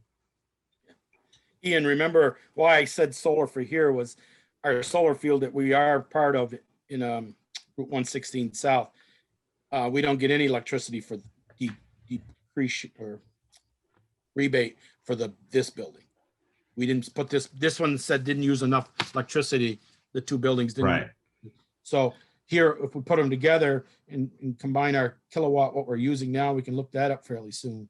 And put a solar panels on those roofs. Say, you know, you put that whole roof in solar panels, you're not going to have any electrical bill. That's right. And that's something that we as a town should be looking at, I think, for any project that we do. If we can be net zero on this, that would be very nice. Right. Well, that's very good feedback, because it wasn't clear in my mind that you know, what the relationship of the solar field down on the landfill was with this project either. So whether you guys... Well, with regard to the solar, there are 2 projects. There's 116, which is a private project that the town has an agreement with. And that's different than the landfill. The landfill will be a more sort of community-based, open sort of solar project. The town, if it wished, could buy into that when that project starts. But I feel that if we're building this type of structure, I think we should look at having solar panels that would be incorporated into this project. And then you're not sort of beholden to the panels that might sit in that field. It also allows more residents of Bristol to buy in and have panels on the field, as opposed to the town using a certain percentage. So in my mind, I see that even though that there's solar sitting right there, to have a building that you could put panels on the roof instead of freestanding is always a benefit. And hopefully we'd be able to generate enough to be able to cover this building if it came to fruition, as well as perhaps other buildings in town or other electrical uses in town. Ian, a question for you. If the building is situated the way it is, with the roof, the lean-to type roof heading to the north, we could still put solar on it and still get the benefit. May not be as much, but. Yeah, you could. It's, you know, south is obviously the best, and obviously there's movement, you know, from east to west in terms of the sun and that ability. We'd have to look into it, but obviously I know that, you know, there are going to be limitations with how you design and place these buildings and in terms of the snow and rain and runoff and things like that. There's always going to be issues, but it's just something that we can, you know, as Steve said, we can have knowledge about that for this project and see what our options are. Okay. Any other questions, Ian? Or comments? No, I'm good. Thanks. Looks great. Anybody So I else have any think- questions? I have a question about the police station. When we approached this as a phased concept, that we would need to get voter approval for both of them at some point, whether together or separately. And if the select board chooses to proceed with the design plan for the station at this location, but it ultimately does not get either select board support at the final end or voter approval, taxpayer approval, to what degree could the design plan be adaptable to another location, like Joel suggested? If somebody just gifts the town the right size piece of property, to what degree, I know this might be a silly question, but to what degree could it be adapted? I mean, just sort of picking up the plan as it's proposed today and just setting it down on another site. Well, I realize certain utility locations would need to be addressed, but generally, yeah. You know, it's, to be honest, this plan, we've built 2 of these already. Not quite the same animal. They're tailored on the interior to the client's need, but it's a rectangular building of about 30, you know, about 4,000 square feet. And it would obviously need to address, you know, site circulation and all sorts of other issues that you're going to find on any particular site, but it's pretty adaptable. It's not something that we would have to necessarily recreate from scratch. I do want to point one thing. It came back to my mind as to what I missed talking about before, and that was how do we keep DPW running, you know, while we're building this development.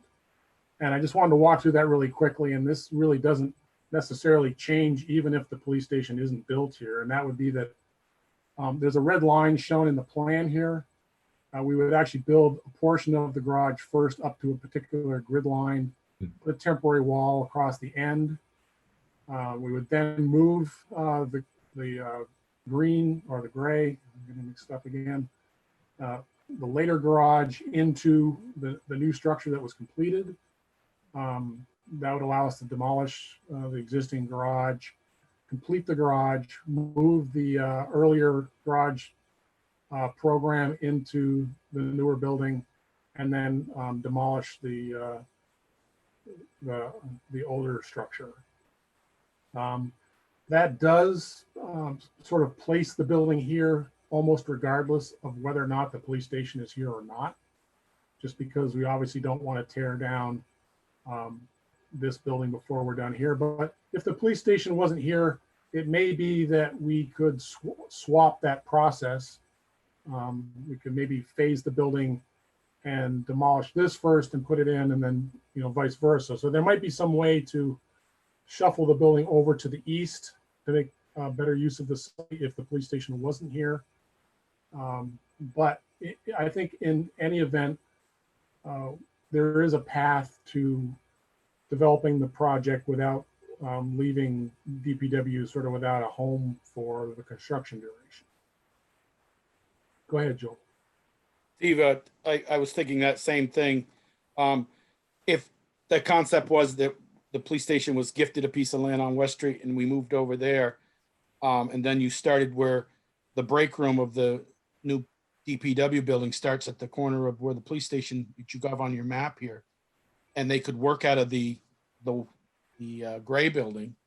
And is this a 6 or an 8 month time frame building? I mean, if it started April 1, you've got a salt shed that's almost empty. They could store at least all the equipment, most of the equipment down there, trucks and stuff. And if the white building was available still, the gray garage, sorry, not the green one. Yeah, there's probably several different sequence scenarios. I'd say Fred might have a better sense of the duration here. I didn't do a schedule yet, Joel, but we would do that. I mean, are you saying, in my mind, I'm thinking if there was a way, if we say we could build, if we could build a building all at once in 8 months, meaning, is there a possibility we could? If we weren't building a police station, just a public works, and we. Yeah, just the public works, but is there a possibility that you could not operate out of either of the two buildings while the job's going on? That's more up to our road foreman, not me, but I was just, I mean, if it all slid over to started at the police station, the new public work, the gray building is still now by the footprint is available to use for repair, and all the equipment could be stored at the empty salt shed or mostly empty salt shed middle of April. Because, obviously it is, we do this all the time when we have to keep, a lot of businesses need to keep running. So we wind up, we call it phased construction. So you got phase A and phase B, and A and B is going to equal longer time, overall construction time, than doing it once. And time is money. Right. Right. I think we'd be able to give you an idea what that premium is in this study pretty easily. Saying if there was a way to work out where you could get out of everything, the job would take X long, and it would be X amount less money to execute. Fred, I think that when we look at this, in terms of the estimating, we need to assume that there will be unsuitable soils, and in dealing with the phasing, you would have to take that into account as well. So dealing with the unsuitable soils in 2 different phases would require perhaps mobilization of specialty contractor, which would obviously add to the cost of the overall project. Absolutely. And I think, Joel, there's limits as to how far to the east we actually want to try to move the building. Obviously, yes. Yeah. So it may be to our advantage not to, impose on the earlier garage's footprint in any event. So that one of the questions that remains tonight, I think, is just to understand, what would you folks like us to sort of embark on in terms of the next steps, and what does that plan look like? Is it a further study of this plan? Is there any traction behind changing, the study focus in a different direction? Well, I guess I would like to see. Can you go back to one of your slides that shows the 2 buildings?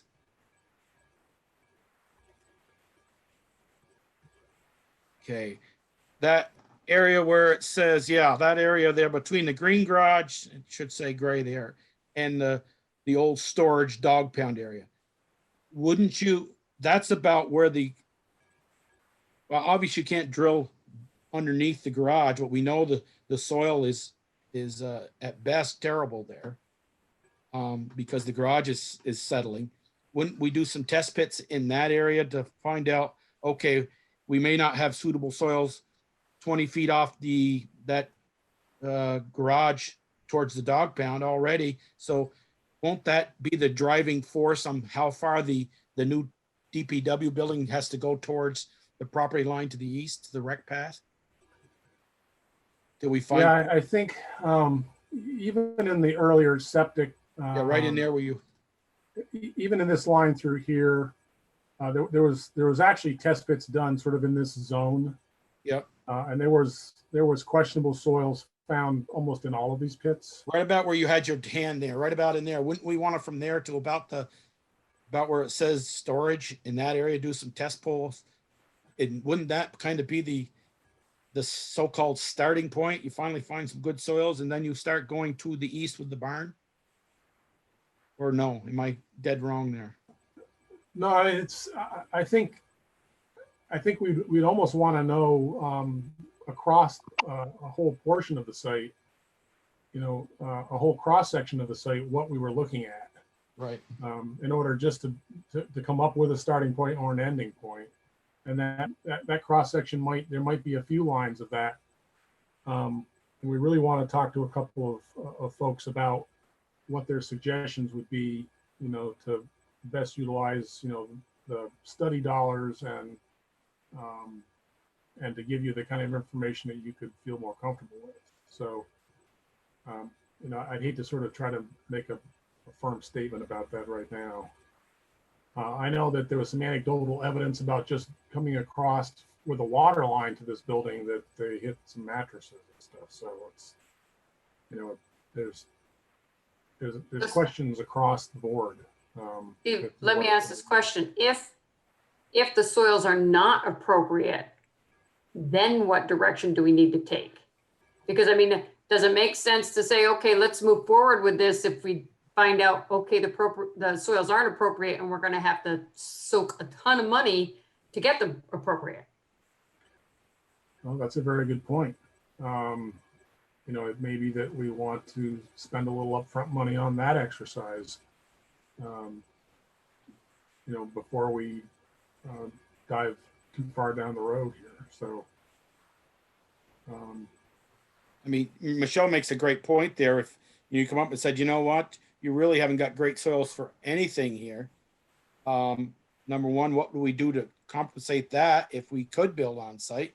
Or we go off site for both of them and just have a sand shed in a stockpile down below with a loader there, and we have a public garage somewhere else in town. right. I know I don't want to go there, but Well, that's why we're doing this study. We're not doing this study to say we've got it all figured out today. We're doing this so that you guys can see what we've got so far, and we can all, you know, make intelligent decisions together. So the test pits that we found from the septic permit noted, you know, poor soils in the top 4 to 5 feet. So we're sort of guessing that probably below that level things get better. That's not an untenable depth for foundations, but the amount of it that you need to remove and backfill, you know, and where you start and stop that exercise are still.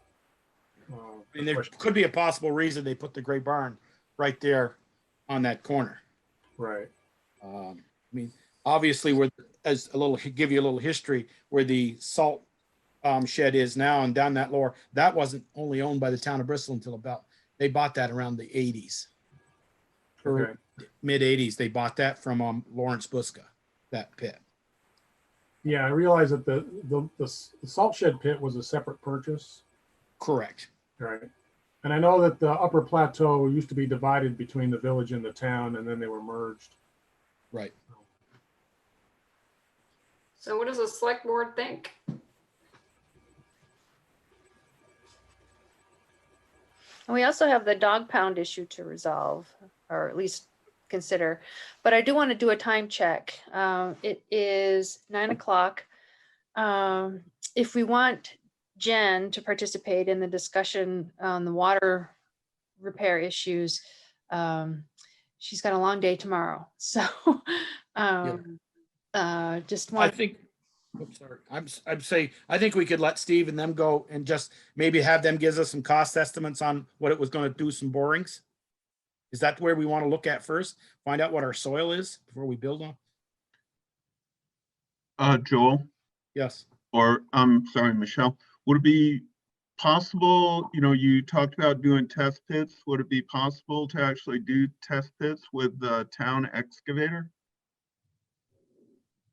Eric? Go to bed, did he? You just muted yourself, Eric. Oh, yeah. Not yet. I'm not ready to. Depends on when you want to do them. Probably sooner rather than later. Like soon. Probably any day except a snowstorm, right, Eric? Yeah, exactly. Next week looks pretty good. Yeah, I mean, yeah, our excavator, all we gotta do is whatever we're still working in the upper notch, but whatever they give me a day's notice so I can get it back here and we can do them. Perhaps what we should do at Breadloaf is have an internal conversation and get back to you with recommendations as to what the appropriate steps would be to try and define where the unsuitable materials may be located. I'm just thinking that if we use the town excavator, could be quicker and more economical than trying to get a drilling rig in there. Yeah, I agree. How deep do you gotta go? What's your typical depth? Well, you know, in the case of where we have the building foundations, typically we would like to go, you know, below the bottom of where the footings would be. Okay. You know, if you got an excavator that could dig 6 or 8 feet, you know, I would think at this point that would be sufficient. All right, yeah, I think we can go like 14, I think. 13 to 14 feet, I think we can go. That's within 6 feet, 6 to 8 feet. I think we're good. Yeah. Thank you. Go there. Yep.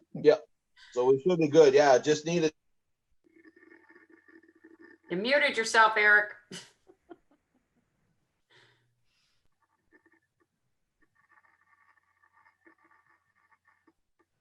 Hit the space bar.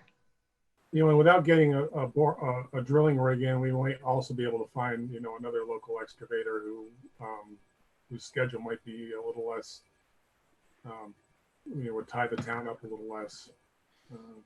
If we're able to execute it with just test pits and without having to do borings. Well, I was gonna say, we could work that out with Eric. If he doesn't have time, maybe we can convince Peeker to bring his over or somebody. But He's gone hunting for 2 weeks though, Michelle, or a week. oh, okay. But I think, yeah, we'll give Eric, call him tomorrow and say, hey, could Friday or Monday work, I think, or Thursday. It's supposed to be. After you guys have, at least after you guys have After your you have your internal meeting. conversation. Yeah, and he could be right down there and dig them down through there. Mhm. And then what you find, you probably will say then, okay, well, we want to do some more analysis.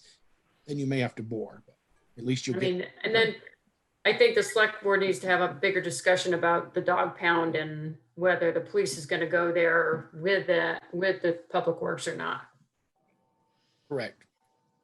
So the select board's meeting again next Monday. It's already a pretty hefty agenda, but I think the timing is good to be able to continue this conversation.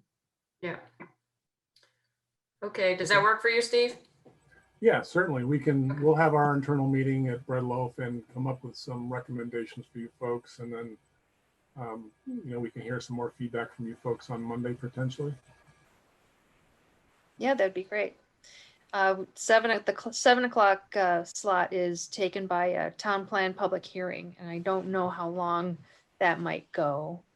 And then a few other things, but we can work out the order this week. Okay. Great. All right.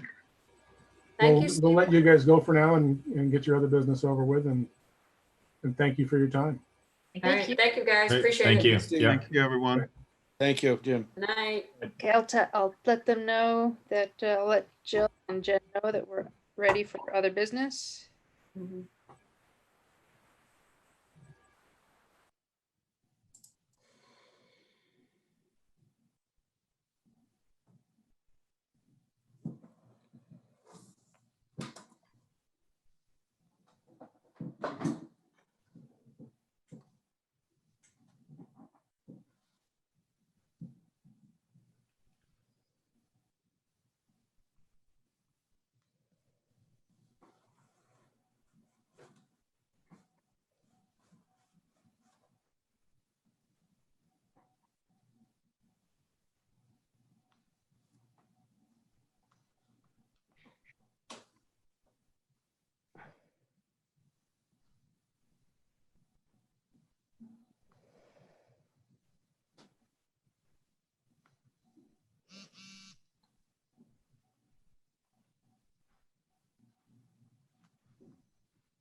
Hey, Eric, while you're right there, did you check out the speed bump now on Pine Street?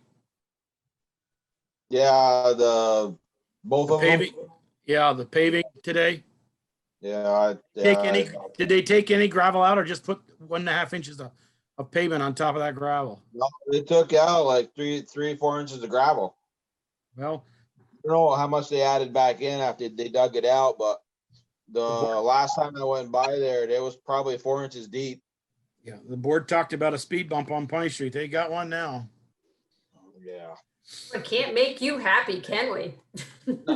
Never fail. Do things right and they will. Not Jill's fault or Cy's fault. It was Parker Excavating. I'm sick of waiting for them. I'm going to find somebody else. Okay. Good luck with that. I'm gonna go get me some supper. Don't wait too long. Jen's already in. I'll be right there.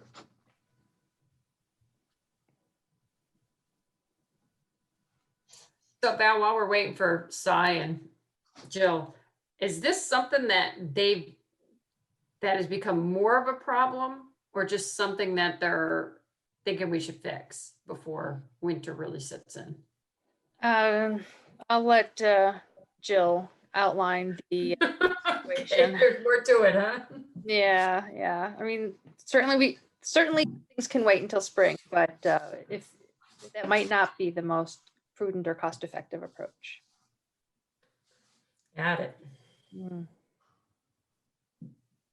Yeah, Jill is getting the link now.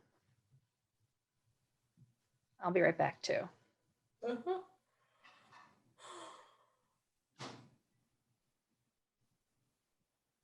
Snowing up there, Michelle, yet? No, I did that this morning. At least I don't think it's snowing. Here, I'll tell you in a second.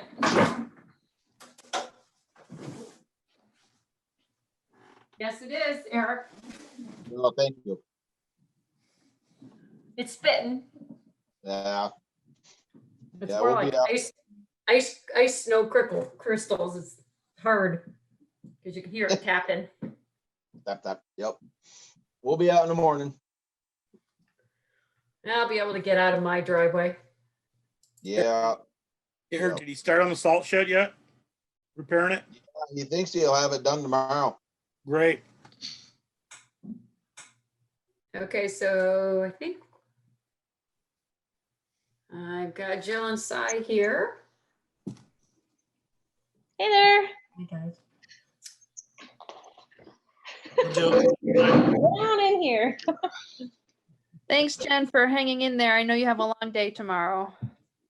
Oh, I gosh. actually saw Cy this afternoon down at Sargent's. Yeah, finishing up the winterization. I'm everywhere all the time. I knew something was up. I was at You're Randy's insulated yesterday. coveralls. I saw the road all marked up with dig safe. I knew something was up. Yeah, we were trying so hard to try to find it to be something less bad. I was like, maybe when I turn her service off, it'll get nice and quiet and we'll say, ha, it's your problem, and we'll walk away from it. But no, it's just as loud when we shut her service off, which stinks.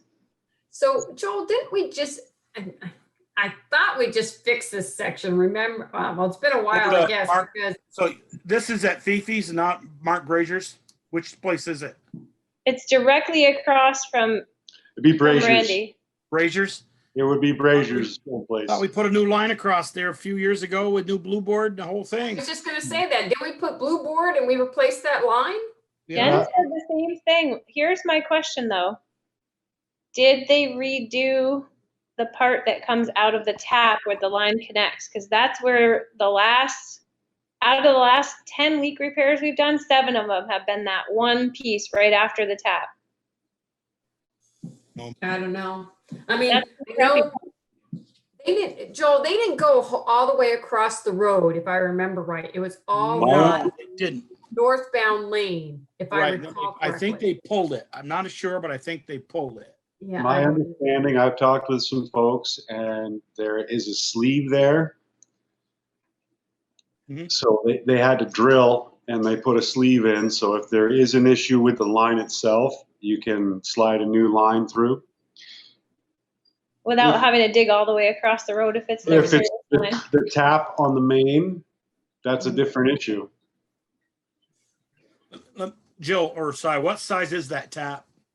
Should be 3/4. Okay, now I'm gonna throw this out, okay? I just thought of this about this when I knew, what is the line that we turn on behind Randy Sargent's garage, blow into the river? That's 1 inch. Yeah, that's a 1 inch. So we do that so that line up Rocky Dale won't freeze, correct? Oh, trust me. So what if we didn't turn that line on to Randy's behind his garage, that 1 inch, and left this 3/4 to leak all winter? Would we just opened the blow off today. The difference is that it's not putting water under the road. It's putting it into the river. But I say that's a can of worms in February, March. It could be. You're darn right. Well, Then let's do it. I'm not sure I want to have that can of worms in February or March. Right. well, it's incrementally more expensive then, where we could still maybe schedule something with somebody and maybe not have it be so expensive. Because my understanding is Kale is got his on vacation, hunting vacation is coming up here within the next couple hours. probably. And I didn't know if you guys, who you would like to use, if you want to go after it or what you want to do. You're the operator. Hire who you want. Okay, I can do that too. That's my opinion, 105. Well, Michelle. do we know what the cost of this is going to be? Well, see, that's the thing is I'd like to get someone out there and look at it and have an idea of what we're getting into before we get into it. Right. It being a scheduled dig, maybe we can get away with that. I was thinking maybe we have Vermont Rural Water come out and just correlate it to make sure we're sure where we're at, where it is leaking, where I hear it the loudest, and we go in with pinpoint accuracy opposed to wishing, hoping, and praying. Yeah, so what makes these jobs so much more expensive on 116, the state route, is that they require traffic control.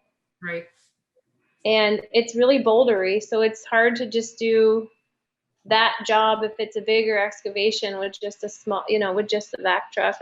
Because Or a small machine. there's boulders that are bigger than like our body rolled up, Well, it's called Rocky Dale for a reason. Yeah, so Rocky Dale presents that. It presents the permitting stuff with the state, with B-Trans. So instead of it being like a $1,500 day, it ends up being like a $3,000 or $4,000 day by the time you do the traffic control and the hired excavator. And is that a 1 day? Is that a 1 day, you think? as long as when we dig down, it's where we think it is. If we don't and we have to keep along the main, it could get worse. Tasha, did you have a question before I move on? Yeah, so for the note taker and the public, can you explain what's going on? I'm assuming there's a leak, but like, I have no idea what you're talking about. So a couple weeks ago, we got this note. We got this note on a water bill from Morris Smiley at 641 Rockydale saying, I think maybe there's a water leak. My water service in my house near my meter is making a lot of noise. So Jen gave it to us and we called her up and we scheduled a time and we went and we checked it out and we were like, wow, this is really loud. Made sure that all the water was off in her house and we could hear a leak. Looked at her curb, saw that it was bent right over. So we at that moment couldn't have shut that off without fixing it first because it was bent over. So we couldn't access it to make sure which side it was on. So we went through the process of trying to find a time when there's no traffic on Rockydale, which is nearly impossible. At 3:30 in the morning, there's still traffic on Rockydale. We've tried midnight, we've tried 2, we've tried 3:30. So we've tried listening several times at that area to just try to understand where in the world it's leaking. And to the best of our abilities with the sound equipment, it appears to be between those 2 white dots in that driveway apron of Randy Sargent's, where logistically the service that's coming across from 641 would tap right into the main under the road. So do we have to coordinate this with sergeants too so that they can get in and out of their driveway or not? We talked to him. He said just kind of keep him in the loop with whatever we need to do and just make it look nice when you're done, please. Was He said his his exact words were, "Fix it better than what you did last time you ripped it up." Okay. Whatever that means. It's just like, you got more shots in my driveway than any other person, so do what you got to do. And it gets paved every time, so he never has to repave it. No, I think I'd be happy. Now, the paving that we did recently on Rocky Dell, that was, the paving alone was about 3,000, but that also included Mountain Street. But that was for, yes, that was for them to come back in and put another shim over it because it sank down a little bit, and to also do the one on Mountain Street in front of Pam's house. Yeah, Sure, paving is not cheap. Right. I'm not sure it sank down or if they just didn't do it right, honestly. Well, I'm trying to get a handle on the expenses. While we have Jen here, Jen, do you have information available about where we are at with the water budget and our capacity financially to do some major repair at this point?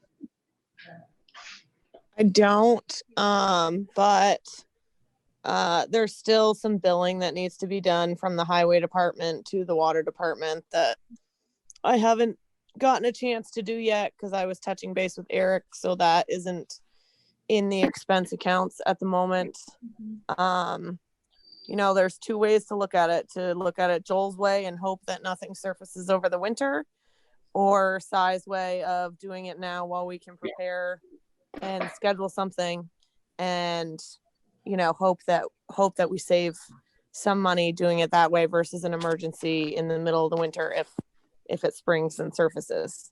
So what happens procedurally if, and budgetarily, I suppose, if we proceed with this one and the next one we need to talk about, and then another one we need to talk about, and the combined expenses are pretty steep, and if we exceed our budget, in other words. So is exceeding the budget an option? And if so, what happens?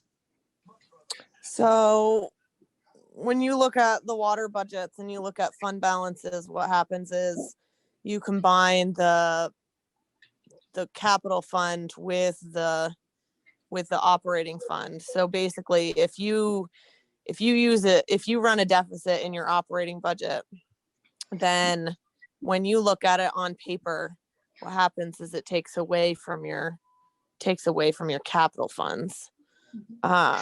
So we'd need to kind of make up that money to get into the capital fund, because it's basically going to pull the capital funds, kind of like the savings account for the water fund, that it pulls from there if we run a deficit. So technically, the money would be available if we needed it to do some major timely repairs, but it would reduce our available capital funds in the shorter term. Right. And, you know, I mean, the other piece of it is that, you know, we just did an 8% increase this year. So, you know, what is that? Is that proving that that's not enough? Is that what we're finding? And how are we working together with the water users to help? You know, like, I understand we're doing repairs and whatnot, but at the same point, you know, the fiscal piece of it just becomes, you know, are we making sure that we're doing the responsible fiscal thing for these water users, considering it's only 600 people paying versus 1,600 people paying like a tax bill. So I can see it either way, and whatever you guys decide. The only thing I'm worried about is the timing of it all, and that it's already, you know, basically November 3rd at this point, and getting someone to come dig, get it paved in time before pit's closed, and not having to go back and repave in the spring, especially Rockydale, because it's state highway and they have their own specs and standards that, you know, if it's our own town roads, it's a little bit different because we can work together with Eric. But the state highway, you know, as Jill said, just is a whole different ball game. because we can only use certain people to pave, and so, but whatever. They want to make it as difficult as possible. They do. I mean, Randy might say no. It's not. Well, service. that's the other piece, is we I don't haven't want even to gotten put permission something from on the road. Randy, and he might say it's too Nope. late. That's right. We might ask him and he might say absolutely not. Unless I see water shooting out of my road, you are not digging in here. I mean, anything's possible. Or the other side of the coin is he says, okay, I want it fixed immediately. Right. That's what happened earlier this year. So once you let him know is when you get the real. That's why we're talking to you guys and saying, I don't know. We're on the cusp of heading into winter. It's snowing again right now. And we're going to have that little tiny warm up. And then it's like, and the pump times are starting to come up. I'm hoping that maybe, I don't know if it has something to do with the telemetry issue that we're having at the moment, but. Which very well could be. So we don't want to overreact possibility. either, but we want to keep the communications lines open. That we had a day with 15,000 gallons an hour, and that's the highest I've ever seen. And then it was followed with 11, and then today was like 9, which was good to see it come down. But we also had times where we had the pumps turned off while we were troubleshooting the controls. So why don't we circle back to that issue of the Rockydale situation and our choices, our options, if we deal with it now or not. What are the scenarios and the possible impacts to the road and to the system? Right. I mean, I guess the best case, the least costly thing to do would be that it miraculously just didn't surface and it created no damage. And it could be done in the spring. That would be the dreamy, pretend thing. Right. We've opened the blow off. Right. Yep, we so have. We've let some pressure off the existing line that's there right now. As long as it doesn't surface, we don't have an immediate problem. Once it surfaces, we're in trouble. Mm-hmm. And it's usually the coldest, longest day of the year is when that occurs. I know. And I know y'all won't be down there, but I'm sure as heck going to be. Yeah. So the fear is it's going to hit us in January. In the middle of the night. In the middle of the night. It's -10, and I don't have a problem doing that. I will do it. I'm just saying, yep. It's always way more of a pain in the butt when it's an emergency situation over something planned out. And yes. I know that we're close on budget, and I know that it's a hard decision to decide what to do, but let me ask you this. If that leak is where you think it is, and it gets cold enough, is that going to freeze? Or is it just going to surface? Well, once water saturates the ground and you get frost set in, then it heaves. Then it'll start heaving and tearing up pavement anyway. Right.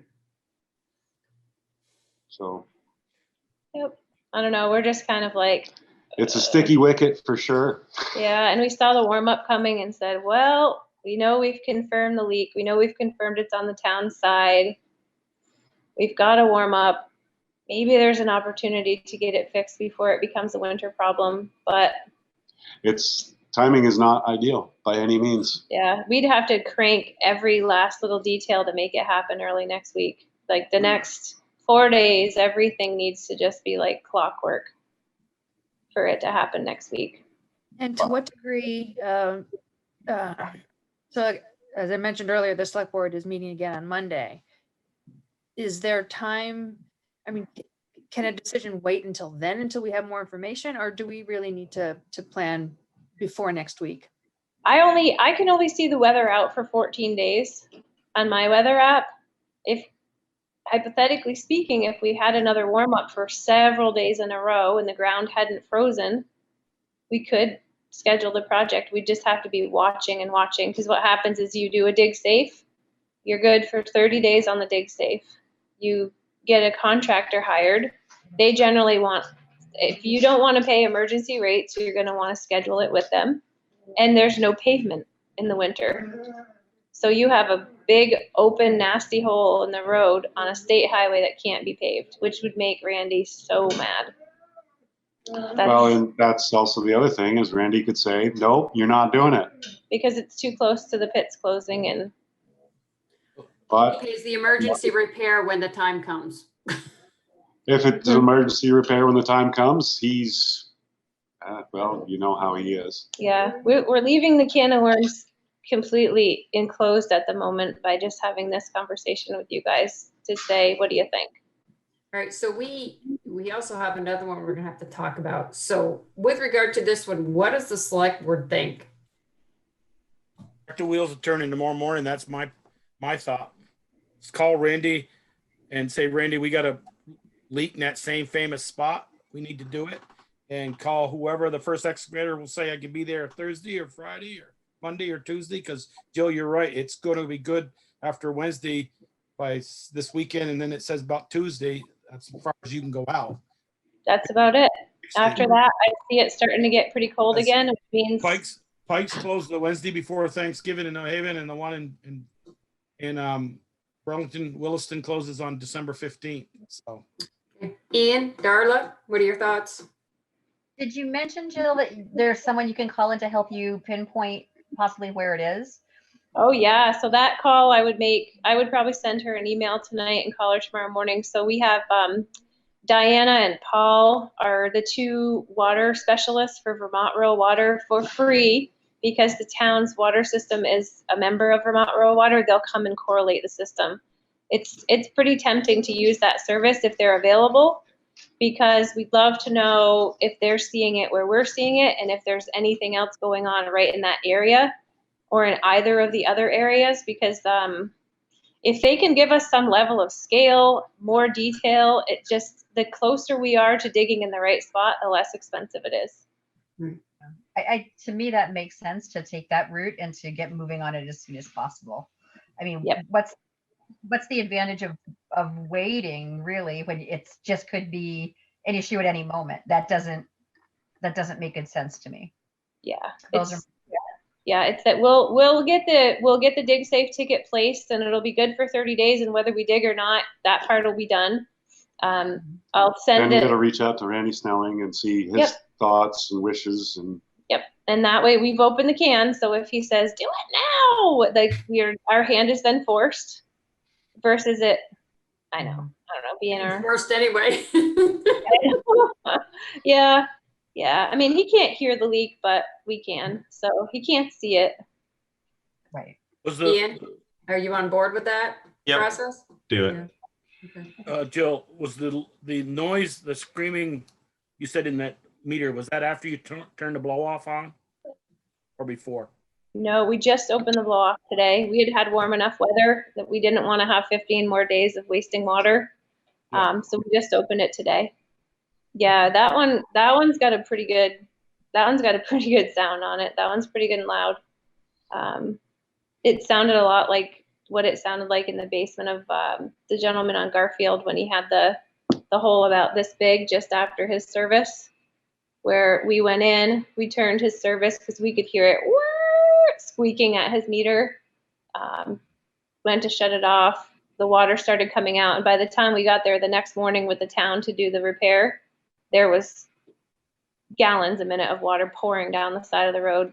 But it isn't. So my question wasn't in the line for the blow off. You don't hear the screaming.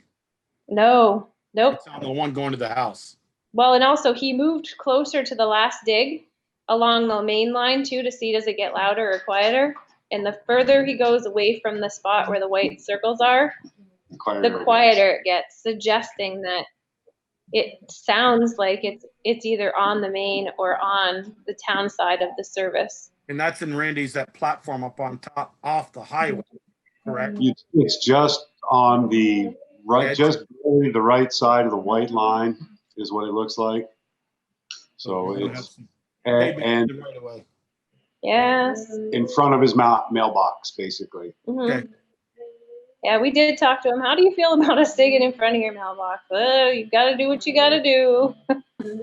He wasn't upset. He just, What he's type just of- kind of, Sounds type like the of water board is on service- board with going that route. Yep. Okay, next. Well, what type of water service interruption would folks be expecting? so here's the way that we do these. We dig down, we see what we see. If we're able to turn the curb off and make the repair, we do not turn the water service off at all. If we see that the leak is in the main or on the tap and the tap has to be replaced, we then have to shut the water service off, which Rockydale has a water service up at the tank. So all of Rockydale gets turned off for that period of time. This year, our turn-off time has been anywhere from 45 minutes to 1 hour and 30 for each repair. So it's been really, really short. But Don't know what we're gonna find. yep, it just depends where the leak is. In this type of situation, I wish I had X-ray vision. I've said it a bunch of times. I haven't developed it yet, damn it. Okay. Yep. All right. So that's that one. That one's actually sort of simpler than the next one. That's simpler than the next one? Sort of. It's the more complex because it involves the state and traffic control. It's less complex because it's not the main line coming from the pump house to the tank.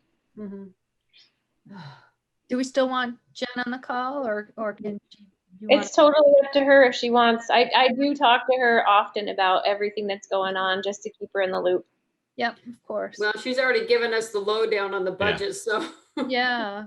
So So if she Jen, wants it's to leave. it's up to you if you want to stick around or not. Well, I can stick around because this one we need to talk about. We need to talk about fines, I think. Yeah.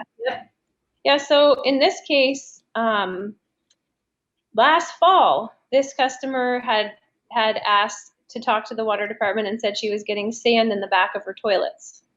So Cyrus and I went to her house and we checked it out, and we definitely saw sand in the back of her toilets. And when we went down and listened to her service where her meter is, we could hear a leak. So and we had confirmed that it was at least definitely on the customer side of the service. That didn't mean it wasn't also on the town side, but that was definitely on the customer side. So had said to her, it would behoove you to replace your customer service because you have a leak. Hopefully that'll fix the sand. Let us know what you want to do. So she said, I won't do anything till spring. So later this summer, whenever. Actually, about June, I went out and I located her curb stop, and I listened to the curb stop, and I still heard a hissing. Curb stop didn't really want to actuate very well, so I was like, all right, well, I'll get to this when she's ready to do the project, thinking that I would have ample time to respond. Wasn't really the case. I got a call one day from 802 and they said, hey, we're doing this today. And I was at another job at another site, and I had no knowledge of what was going on because I wasn't notified correctly. And it was in the state of the moment. I said, oh, okay. Are you sure, Stephen? If you go near that main, we're going to have some serious issues. It's huge. And, oh, no, everything's going to be fine. Don't you worry about it. And I'm like, well, I got to go. Bye. Yep. Yeah. So I went later that day and just went to look and could see that the customer service had been replaced. It was replaced with a 3/4 plastic. There was no tracer wire, which is something that I don't know if it's in the ordinance that it's required, but it's very hard to find a customer service without any type of metal to locate it. It's actually impossible. I've made sure that if anybody puts plastic in, that they put the tracer wire so it can be found in case of issue. Yeah. And that's usually what turns people off from doing the plastic line, is the extra cost of the copper to bury with the plastic. Yep. So I did meet with the customer. I saw the new service coming in. They came in from a different spot so as to not disturb the pavement in front of her house. So they actually made a new entry point into her house through her basement. Again, fine.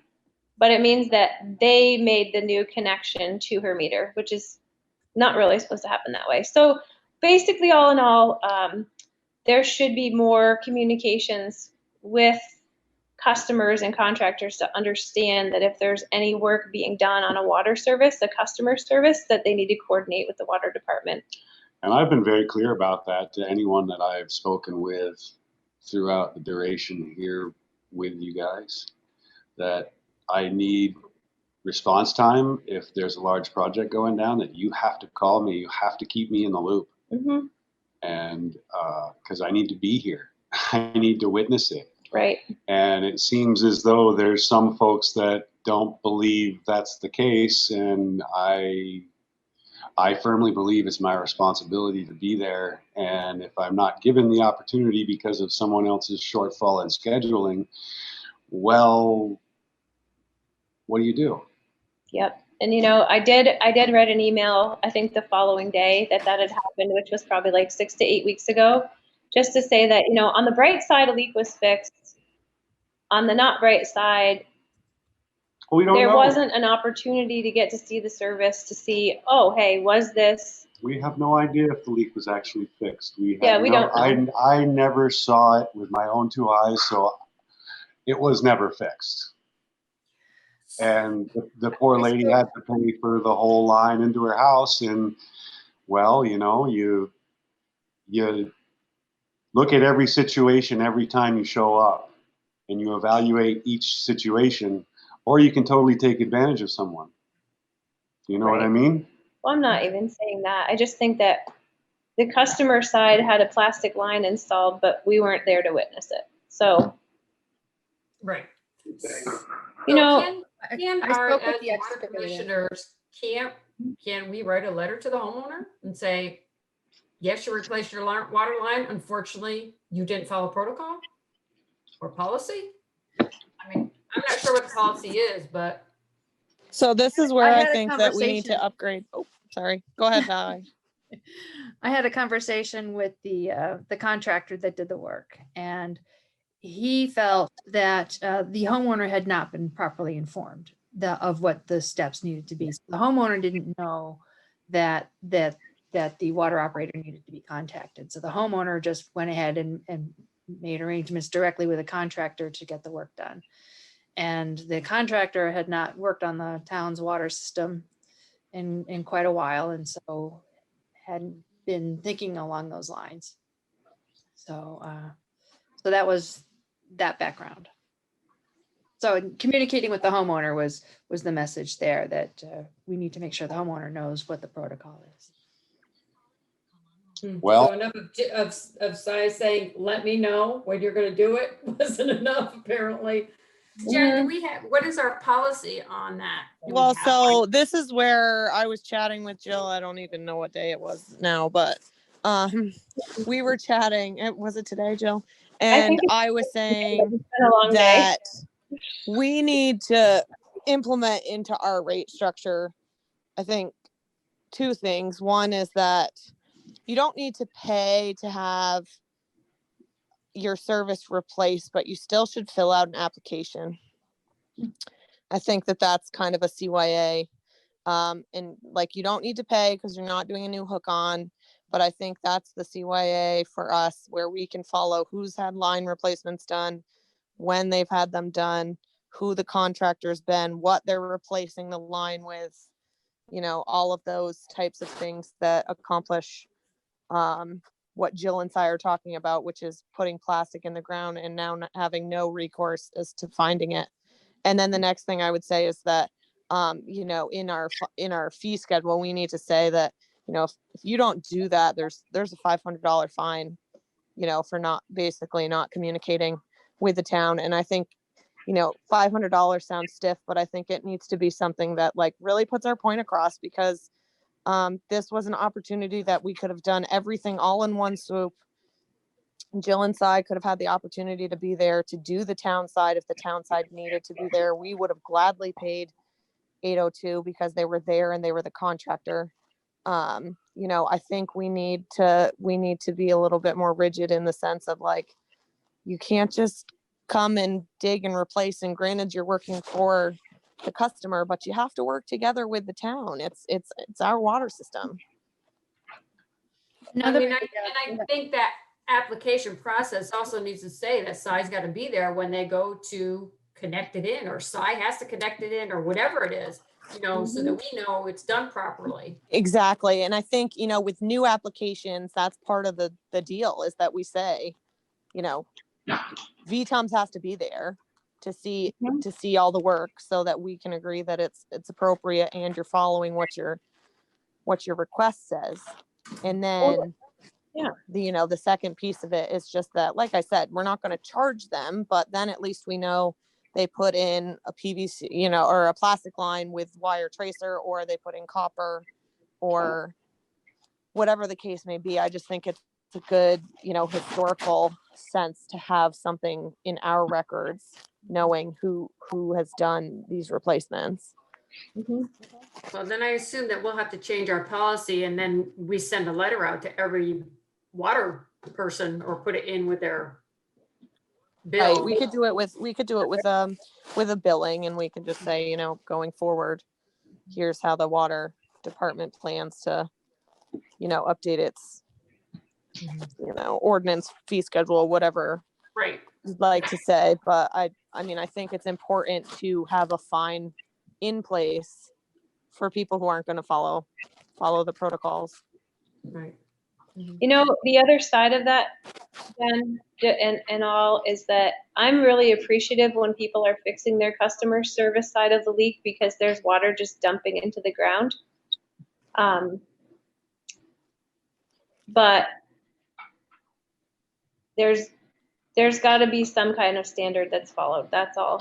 It just needs to be a standard. If you're in the city of Burlington, you're not going to get away with that. And then the other piece of it is, if a customer has a leak for an extended period of time that's on their side of the service and they refuse to fix it, AKA School Street, there's got to be some recourse on that as well. Right. And we got to change the policy for that as well. Yeah, I mean, what's the incentive to spend probably $1,000 or $2,000 for them to replace their service if it costs them money and it's not saving them money? It's not going through their meter if it's dumping in their front yard. Is there, the question that comes to my mind is, if there's a resident that doesn't have the means to replace their line, is there a way to support them in having that done? I've seen the town and the water department offer to finance out in as many payments as necessary, and offer the town crew and us to do the repair, and them come in as low as like $600, $800, and say, just make 10 payments or make 100 payments, whatever you can do. I've seen that. And then we've also seen where somebody pays $5,000 or $6,000 to have it done. Yep. Well, School Street is definitely more of a unique situation than anywhere else in town. Absolutely. That one's awful. It's not only the service, but it's in an estate. They're trying to sell it. They want, you know, there is zero money there to pay for anything. You know, they're the type of, you know, person that I assume that Darla is, you know, kind of referring to when she's saying if they don't have the means. I mean, this is people who just got handed this house. I think they were going to live in it for a while. They've changed their mind. You know, now they're going to sell it. Struggling, and then have a fine put on top of them. That just feels like adding insult to injury. I'm thinking, when I was thinking fine, Darla, I was thinking more of a contractor coming in, doing a repair without contacting, you know, them. Jill is right in that historically, if anybody's had an emergency situation where the town has gone in and repaired their service, we have certainly financed out interest-free, you know, that repair for them. To me, that's still an issue. If there's a service line that's damaged and we've got water running all over the place and they refuse to fix it, that's an issue. Yeah. No, I mean, I understand there's all the different sides. Right. Yeah. it's almost that it's sort of a case by case basis, but it's more of, I don't know. I believe in sticks and carrots, and more carrots than sticks. It's like if you encourage people to care about their water system and to do the right thing, and to, you know, if there's a leak on their side, to take care of it. And that's really been the philosophy, as far as I know, for all these years, was just, you know, keep working with them, keep getting them to agree that it's time. And at some point their pressure starts to get really bad and they have to. I mean, that's the natural consequence. They beg for a real shower. Yeah, they get drips of water when it gets really, really, really bad. I'm also just thinking of myself as a homeowner.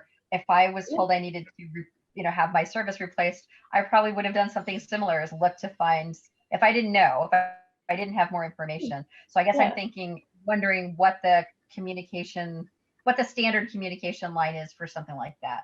And then point, you know, should the contractor have known better? I'm just wondering, you know, where to, you know what I mean? It's just one of those situations I wouldn't, I'm not a plumber. I wouldn't know how to how to make that happen. I mean, I guess part of me is thinking, well, people who are on the water system, it should be just like a zoning permit. There's a process you have to go through. You should check with the town. If you're on town water, you should check with the town. What do I need to do in order to replace my line? Right. So I mean, maybe that's common sense that not everybody thinks about, but you know, it's some way we need to get that out there, get that communication out there. Right. And that's what I'm thinking. How do we get it out there? Or what's the best route to do that? And how do we, what's the communication loop? How does that work? And how do we close it? And once we get a handle on what that communication needs to be, at whatever point of time, whether we have this application process already formed, or if we need to do something more imminently, also a memo out to the area contractors that work on water lines, just to let them know, hey, be sure to contact the water operator. Because in those events where the property owner contacts them directly and happens to just not pay attention to contacting the town, then at least the contractors will have been alerted to the process as well. Yeah. Well, the realistic part of it is tampering with a water facility or a water system is a federal offense, realistically. And if you want to take that liability as a contractor on yourself, well, that's like the guy who doesn't want to call DigSafe, or the guy who says, oh, it's just power lines, no big deal. I know you go to work like that in Essex and you won't get away with it, or Colchester or Milton or Shelburne. Somebody's going to have a problem. I wonder if any of them have a similar communication process already formed that we can take a look at. Yeah, pretty likely. Anytime I talk to Joe, he's a former coworker of mine, and he's the general manager of Champlain Water District. So they manage probably, I don't know, 6 out of the 14 water systems that they sell water to. And he says they have applications, they have standards, they have specifications. It has to be to code, and it gets inspected. It's not haphazard, and it's not willy-nilly. This is a water system. So if a customer service is wide open in the ground, if we were ever in a situation where we were to lose pressure, anything from the ground could end up back in the town's water system. So that's why we don't want leaks, that and at wastewater. No, well, and once again, she's getting sand in her fixtures. Yeah, let's go back to that. So that means that there's still a leak somewhere. There's a leak somewhere, and there's potential for bacteria to get into her line at this point. You know, if it's bringing in sand, it's bringing in everything else that's into the ground. Yep, it is chlorinated. There is chlorine residual, but it's still, you're bringing in sand. That means you got infiltration. Yep. Good, Joel. Excuse me. The one Mountain Terrace, when they put the plastic line in without a tracer wire, they hook back to the curb stop. Yep, without us there, meaning they turned that. So they had to turn that curb stop. They touched our equipment without us being there, correct? Now you're starting to see where our little attitude is coming from. It's like, you exercise the curb on the town system without permission. Exactly. That's where, and it's not, I'm not trying to be a jerk. It's more just like, I don't do that in someone else's town. No. Why are you doing it here? So what would happen? I called Cy the other day and he turned water off for me. I have one of those things, but I don't use it. I called Cy and turned off the rec field. You know? I appreciate that because we have a winterization list and we're going through and it's like, okay, that one's all set. We know that it got blown out. There's nothing that's going to blow up and get ruined that you're going to say, hey, you didn't do that. My next question is, Joel, let me ask a question before you ask your next. What would have happened if they turned that off and they broke something? Oh my God. And it was never fixed. Right. Yeah. Right? Then it Or was never if fixed. they broke something on the town side, how do you prove it? Right. Well, that's what I'm saying. We didn't get to be there. Then it's to our water system people who have to pay for that. Right. Yes. That's where this attitude is coming from, where we're very protective of the water system. Well, it just means somebody else has to go back and touch it again. You know, Yes, where you have to go do anyway. if we were notified the first time, we could have dealt with it all the first time and had a happy customer that isn't upset with the fact that we still got Yes, sand. the whole thing would have been fixed the first time. so, the second thing is, as you guys know how I feel about plastic. If we got to go through our water before we get paid for it, I want it all in copper. Plain and simple. I've still been pushing that. I want copper to all these houses until it gets to the meter. You want a garden hose from the meter to all your faucets in your house? I could care less. Yep, there was a decision The meter, where you want to waste it all? We'll help you pay for it. I mean, we'll Yeah. help you. We'll bill you for it. But that plastic line could be leaking, and it's like on School Street. I want to see us have an ordinance where it's got to be copper to replaced. I know I'm not going to get that through with Peaker. He does not want. He likes plastic. So on the plastic on Mountain Terrace, if they're getting sand, could that water feasibly get to somebody else's meter? So only if the system was completely depressurized, and then it can flow back the other way. So an empty void will give an opportunity for something to come back in the main. It backfeeds when you lose pressure. So picture this main is full. It's pushing out. We have no pressure. Water comes down. Her water comes back this way. But the thing that you have going on that's good right there is it's a 10-inch main. It's got a lot of pressure. But how's that water getting, the sand getting into her? It's coming in through it's sucking with the water going by. Sucking. Oh yeah. It's got to be doing it like that. Yeah. Yeah, she's got a hole somewhere and it's sandy soils there. I know it because I came that evening to check the excavation and see if they had done it, and met with the customer and said, boy, I'm really glad you fixed the leak. However, I'm super disappointed that we didn't get to be here, because now if there's a leak on the other side of the service, we didn't have an opportunity to get to see it and fix it. And I also didn't get to see her leak. Well, did she fix the leak? If you're getting sand, did you put a hearing test on that? Have you put a headgear on it and see if you got a leak? If you're getting sand, you're getting something. I can still hear something at the curb. Mm-hmm. Right. And I'm not satisfied. I didn't see it. Therefore, it's never been fixed in my eyes. Right. And then the School Street one, I mean, I don't mind fixing that. And I won't say suspend that bill until the house is sold. We put a lien on it. And then when the house is sold, we get, just like taxes, we'll get our money someday.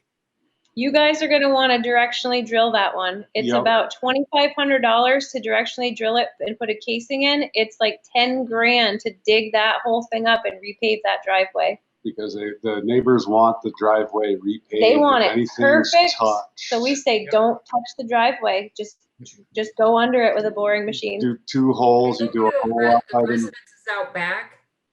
Yeah. Place out back. In a house, and the whole space between is a 100% paved driveway for over 100 feet. Yep. Yeah, it's either going to be like $5,000 project if the directional bore works, or like a $10,000 project because it's just a long trench and it's all pavement. Yeah, a lot of asphalt. So, my God, our water system does not have that kind of money. I know. That's why we're like, I didn't even want to bring it up, but I needed you to know there are 3 leaks that we know about. Okay, so the School Street one, I mean, that's something possibly the town could borrow the money from the revolving loan fund until the house at 0% until the house is paid or sold or whatever. Is that a possibility? I'm not sure that the revolving loan fund is meant for leak repairs. I think it's more meant for actual engineered projects, in my experience, because you're going to Celia, that's running the water SRF program, and asking her, is this eligible for state funding? Well, I think, Jill, Michelle was thinking our own town revolving loan. Yeah, our own town. Oh, sorry, Oh, I thought thank you meant the state's SRF Yeah. fund. I'm like, boy, I think that's for like actual projects, like engineered, like big Yeah, no, projects. I'm thinking our own that we could possibly do that, but that's something, put that on the back burner. We can talk about that maybe a little later, but the one on the Mountain Street, Mountain Terrace, is that the other one that we need to talk about? Yes, what's in front of Sue's house is Mountain Terrace. So you've got the Rockydale and the Mountain Terrace, and those each have degrees of, they're not those like super easy, simple, we're on Maple Street thing. They each, one's on a state road, a bunch of traffic control, and the other's on that big 10-inch main. So what's the cost of that one gonna be approximately? God, it just depends where the leak is. It would be so cool if we just went down the If it was curve. just like the last 3 or 4 of them, and we can get right down to the main and shut the corporation off and do what we need to do, it's relatively simple. Yep. If there's a cracked pipe or something of that nature, then it's quite more involved, because you got to shut down the main and depressurize pipe and go through that whole scenario. And with 10-inch pipe, that's a big job. Mm-hmm. There's And a that lot of water. that And a lot of main, people you're shutting off. yes. That would be, there's a valve at the base of the mountain, and then the next valve is, I believe, the intersection of Mountain Street. And which one, Mountain Terrace or Main? Mountain Terrace and Mountain. Oh, that's lovely then. That's lovely. No, it's not. It's a huge long line. I a know. 10-inch line. So just so you guys know, we would have to shut the pumps off at the pump house because that's the main that feeds the tank. So it would require a water conservation notice to the residents of the town, to all the water users, to just say conserve water. We have to shut the pump house down for a very tricky repair today. Besides letting residents know between the two valves that they would have a water interruption. But that's worst case scenario. It's worst case, but it's like, if we don't plan for worst case and then all of a sudden we're there and we've got the hole and we have to shut it down, people Everybody's get so upset. mad at us. Yeah, I mean, Have you, that's when we definitely have to notice and plan. Go ahead, Val. Regarding the sand and whatever else might be going into the household lines, is there a filter that can be installed at some point to protect the water quality for that particular service and buy us some time into next year to do all this in case worst case does happen and here we are approaching winter, we have Rockydale on the plate, and anyway, is there something we can do to buy time? I mean, it's up to you guys. You by way of the water supply rule, we're technically responsible for water quality from the source to the tap. So you are going to set a precedent if you put a filter in her house. Michelle, or Cy, could you, in the middle of the night, shut her water, tell her you're going to shut her water off at the curb stop and then listen? Could that leak be where they put the new plastic line onto the curb stop? It's possible. Anything's possible. That it just stinks that we didn't get to witness it. No, I'm 100% with you on that. I agree. Then if that said, yeah, we don't hear the leak now that we've shut her curb stop off, it may take a sigh of relief and say, okay, we've only got the leak at the curb stop going from the plastic line to her house. You don't have to wait till midnight to do that. Right, and then not have to notify everybody that you're going to shut the 10-inch main down. No, I mean, if we shut her service off and the noise goes away, It's evident that then it's that her new customer service is leaking Yes. Right. on her side. mean, I think you'd probably want to check out that avenue first. Yeah, as long as the ground is quiet and it's not raining, we could do that. I just have not been back there to do anything with it yet. Thanks, Joel. I think that sounds like a good plan. Let's make sure before we start doing all these, what ifs and setups and schedules, if we don't have to, it's definitely her line. And if it's not, then we know for sure. Okay, now we're on to the bigger notice. And but getting back to the window of time that we have, it's pretty tiny. It is, yes. So the steps that need to happen between now and then. Right. But getting back to the filter question, if the town installs a filter just temporarily to buy time and then takes it out once the thing is done, I mean, would that be,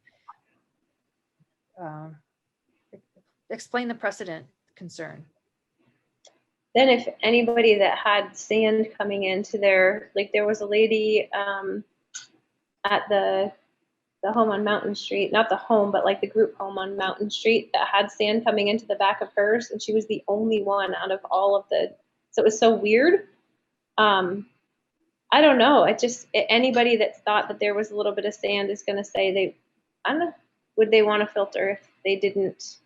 I would think this would be a unique situation to buy time to do the repair. And if it was totally related to the repair. Right. Yeah, I think we need to just run back up there, shut the service off, listen. If the sound goes away, she still has a leak on her side and it's not our sand, it's hers. But if it's on the town side, then I guess it's whatever you guys deem is appropriate. I mean, you have the power to do that. So is the board on, okay, we're all on board on Rocky Dale, where we're going with that one. So on this one, we would like you guys to go back up and listen and make sure what we're dealing with before we say, okay, let's move this direction. We need to move in that other direction. Then what? What's that? If it turns out that the leak is not on her side, then what? And then you got to go back to the main and see where it is. Right. Then you guys have to decide there's just this tiny little window of warm weather. Let's so to decide tonight, since we can't wait till next Monday's meeting. So the what if scenario, if it's not, okay. So then what? I want to what if it not happens? No. If it's on the town side, do you guys want us to wait until spring? Do you guys? My only concern is that the pump times are increasing, but they didn't look as bad today. So who knows? Well, like you said, though, the pumps were turned off for a while because of the other issue that we still need to talk about. I know, which is why it's, yeah, just so that you guys are in the loop. Sometimes we have emergencies that we just have to do something like immediately, or bad things will happen. The realist part of it is getting way longer than I thought it was going to be. Yeah. I know, 10:04, woo!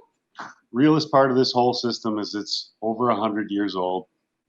And we're going to fix one thing and another thing's going to break. And we're going to fix one thing and another thing's going to break. And we're going to fix one thing and another thing's going to break. And that's the nature of the beast at the age that we're at. So I don't mean to be a wet blanket or anything, but no, it's a reality check. It's one of those things where we have to be seriously thinking about which direction you want to go with your water system. How aggressive do you want to get with getting it up to par, and what is that going to take to do that? Right. Because I could work full time for you guys for 5 years and still not fix everything. You know what I mean? So that's a bigger discussion. So Are you offering? Oh my goodness. Do you want a quick catch up on what happened with the telemetry and the control panel yesterday into today? Can it wait till Monday night? I think Eric wants to sign on. Go ahead, Eric. It's not a highway thing, I promise. Good night. No. Thank you. All right, perfect. Then I'm going to go to bed then. Yes. All right. Thanks, Eric. Good night. Night, So Eric. before we move on, the Mountain Street thing, you said you decided. I had to go to the bathroom real quick. So They're what did I just- miss? They're gonna go back up and turn the One more time. curb stop off and see if they could still hear the leak. Okay, thanks. But We're gonna select board see needs which to side it's on. decide. The select board needs to decide, though, if it's not the simple, if it's not the customer side and it's the town side, then what?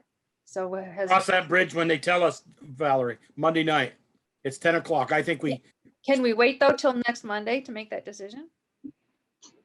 And don't then know. at that point, we'll just be waiting for good weather again, if that's what you guys want. I mean, I don't know when, I don't know. What I- They're not I mean, going- how are you you're gonna have 2 projects to do. Are you gonna be able to get them both done within next week if we say yes? It's gonna be a squeeze. That's why I think we might Right. wanna. I think it would be worth when we have the rural water folks come in, we just bring them up there with us as well. And I agree. Cool. I agree with you, Si. Get them, Yeah, if they're coming down because for that one, if have them we- do Mountain Street. we can utilize them and get solid data. That makes way more sense to me than going off half-cocked. I agree with you. The rest of the board shaking their head yes, so. Well, that's what we'll do then. Okay. All right, telemetry. Okay, it's gonna be super quick. So starting yesterday afternoon, we started getting alarm calls of a low, high water alarm. And the tank level up at the reservoir just kept getting wacky. It was like 0 and then 18.5 and then 0 and then 22.5. And we were like, so went to the pump house, reset alarms, looked at the mission panel, went, okay, we're gonna need to call LCS first thing in the morning because something is going on with telemetry and inside of this panel. Because it was clearly not just a reset something. It's a bigger thing. So sent a message to LCS. He was able to cancel his scheduled client and came to us today since it's big for the water system to have telemetry down. Came, figured out that some things were wired backwards in our telemetry panel right from probably the day it was set up. Fixed that, was then able to see that it was definitely telemetry. We went up and down to the tank a couple different times. And what we found was that the cord that comes up that plugs into the antenna up at the tank is completely ripped off and hanging, which means if it stays in that position every single day that it gets rained on, blowed on, we're going to end up with no communication whatsoever between the tank and the pump house, which means running in manual mode, which is not negotiable. So we were able to make contact with Burlington Communications. They have the parts to redo the plug, both at the telemetry antenna at the tank and at the telemetry antenna at the pump house. That one is swinging in the wind like this. So he believes that those are the issues. We have the smoking gun on the one that's completely ripped apart up at the tank. So we've got Burlington Communications coming with the parts, and we've got Barrett's Tree Service coming with a bucket truck. And it's going to be really interesting getting a bucket truck up that mountain. I was just gonna say that. That's what's on the schedule for 10 a.m. tomorrow, is to get those cords and plugs replaced, and hopefully that resolves all issues with that panel and the telemetry mission calls and avoids a really big crisis. Any idea what happened to those cords? That was my Yes. question. Very likely a tree fell down and ripped the one off up at the water tower. And the one at the pump house, it looks like it had previously probably had a bunch of tie wraps on it, and all of them failed. So instead of it being right along the antenna, nice and tight coming down, it's swinging like this. So it's doing this in the wind. And they're from 1995. So they're 25 years of being in the weather and everything else. Is there any way they can put like a plastic box or something around the one up on the tank? I don't know. I'm just thinking, God, there's plenty of trees up there. There's a bunch of trees around that one, yeah. Well, I think if we have somebody with a bucket truck up there, we should also arm them with a chainsaw and say, hey, cut back a little. I know. He was saying if Barrett's is there in the bucket trucks there, tell him to bring a saw and get any trees that are around it out of the way. No kidding. Yeah, I'd see with whatever they replace to get it as strong as possible. And if it's if we can do something where it's not the wire, but it's encased or even in conduit of some sort. Anything that could help prevent that in the future would be great. Can you put a conduit up to an antenna though? It's like a telephone wire, like they'd run off the telephone pole to your house. It's about a little bit less thick than my It's the pinky. Same thing as a Yeah. telephone wire. Yeah. Yeah, it's like a big computer cord up in the air. That's So been my swinging question around is for for 25 years. Joel. Have you guys ever had to drag a truck up there for maintenance type situations? Eat my supper. Oh, We've had a fire truck up there. Got to get under there by its own steam, or? Oh yeah. Okay. cool. We're just hoping everything is really smooth tomorrow for that, but that's what's happening tomorrow so that we can avoid total failure of communications between the tank and the pump house. I believe Barrett, you might want to check with them and give them a heads up. I believe they have a 4-wheel drive bucket truck. They might be bringing it. I told her, you're going to be going up a mountain road, very steep grades, big, huge corners. Okay. Okay, everybody's going to pass out now. I can see the tiredness. Bad. Thanks That's everybody all. for your longevity. So we have walking orders for most of it. Yes, when we get off this Zoom call, I'm going to shoot an email off to Diana and Paul at Vermont Rural Water to see how quickly they can come up and correlate. That'd be great. We'll be in town tomorrow for that telemetry repair. And if it's not raining, we should be able to listen to the service up on Mountain Terrace. If it's snowing, can you listen? I said, if it's snowing, can you listen? Yeah. I don't think snowflakes are very loud. Rain is like pounding loud on a headphone. Okay. All right. Anything else? I hate to ask that question. Well, Don't jinx us. I got Okay, nothing. until next Monday, All or right. sooner if we need to. Yeah, I will be sure to give detailed emails over to Valerie and Joel that they can choose to share as they wish. I try to put things that get a little bit much into writing so that you have a record. Okay, perfect. Jill, if Okay. you're going up there some night, you're like 2 a.m, give me a ring or send me an email. I might meet you up there. Ah, Mountain Terrace. we're You're not going up having during to the meet at the day. middle of the night, I swear. And Huh? the No, not tonight. Not tonight. But Now you Vermont tell me Rural about Water- Jill. Vermont Rural Water has correlators that they can set on timers. oh, Okay. It's Cool. gonna be all right. Thank you, Jill and Si. Appreciate it. Thank you, Thank you VTEMs. very much. Good night, everybody. Hey, we need someone to move to adjourn in second, please. make a motion to Pick adjourn. somebody. Second. Jolie. Thank you. Bye, guys. Thank you, everyone. Good night.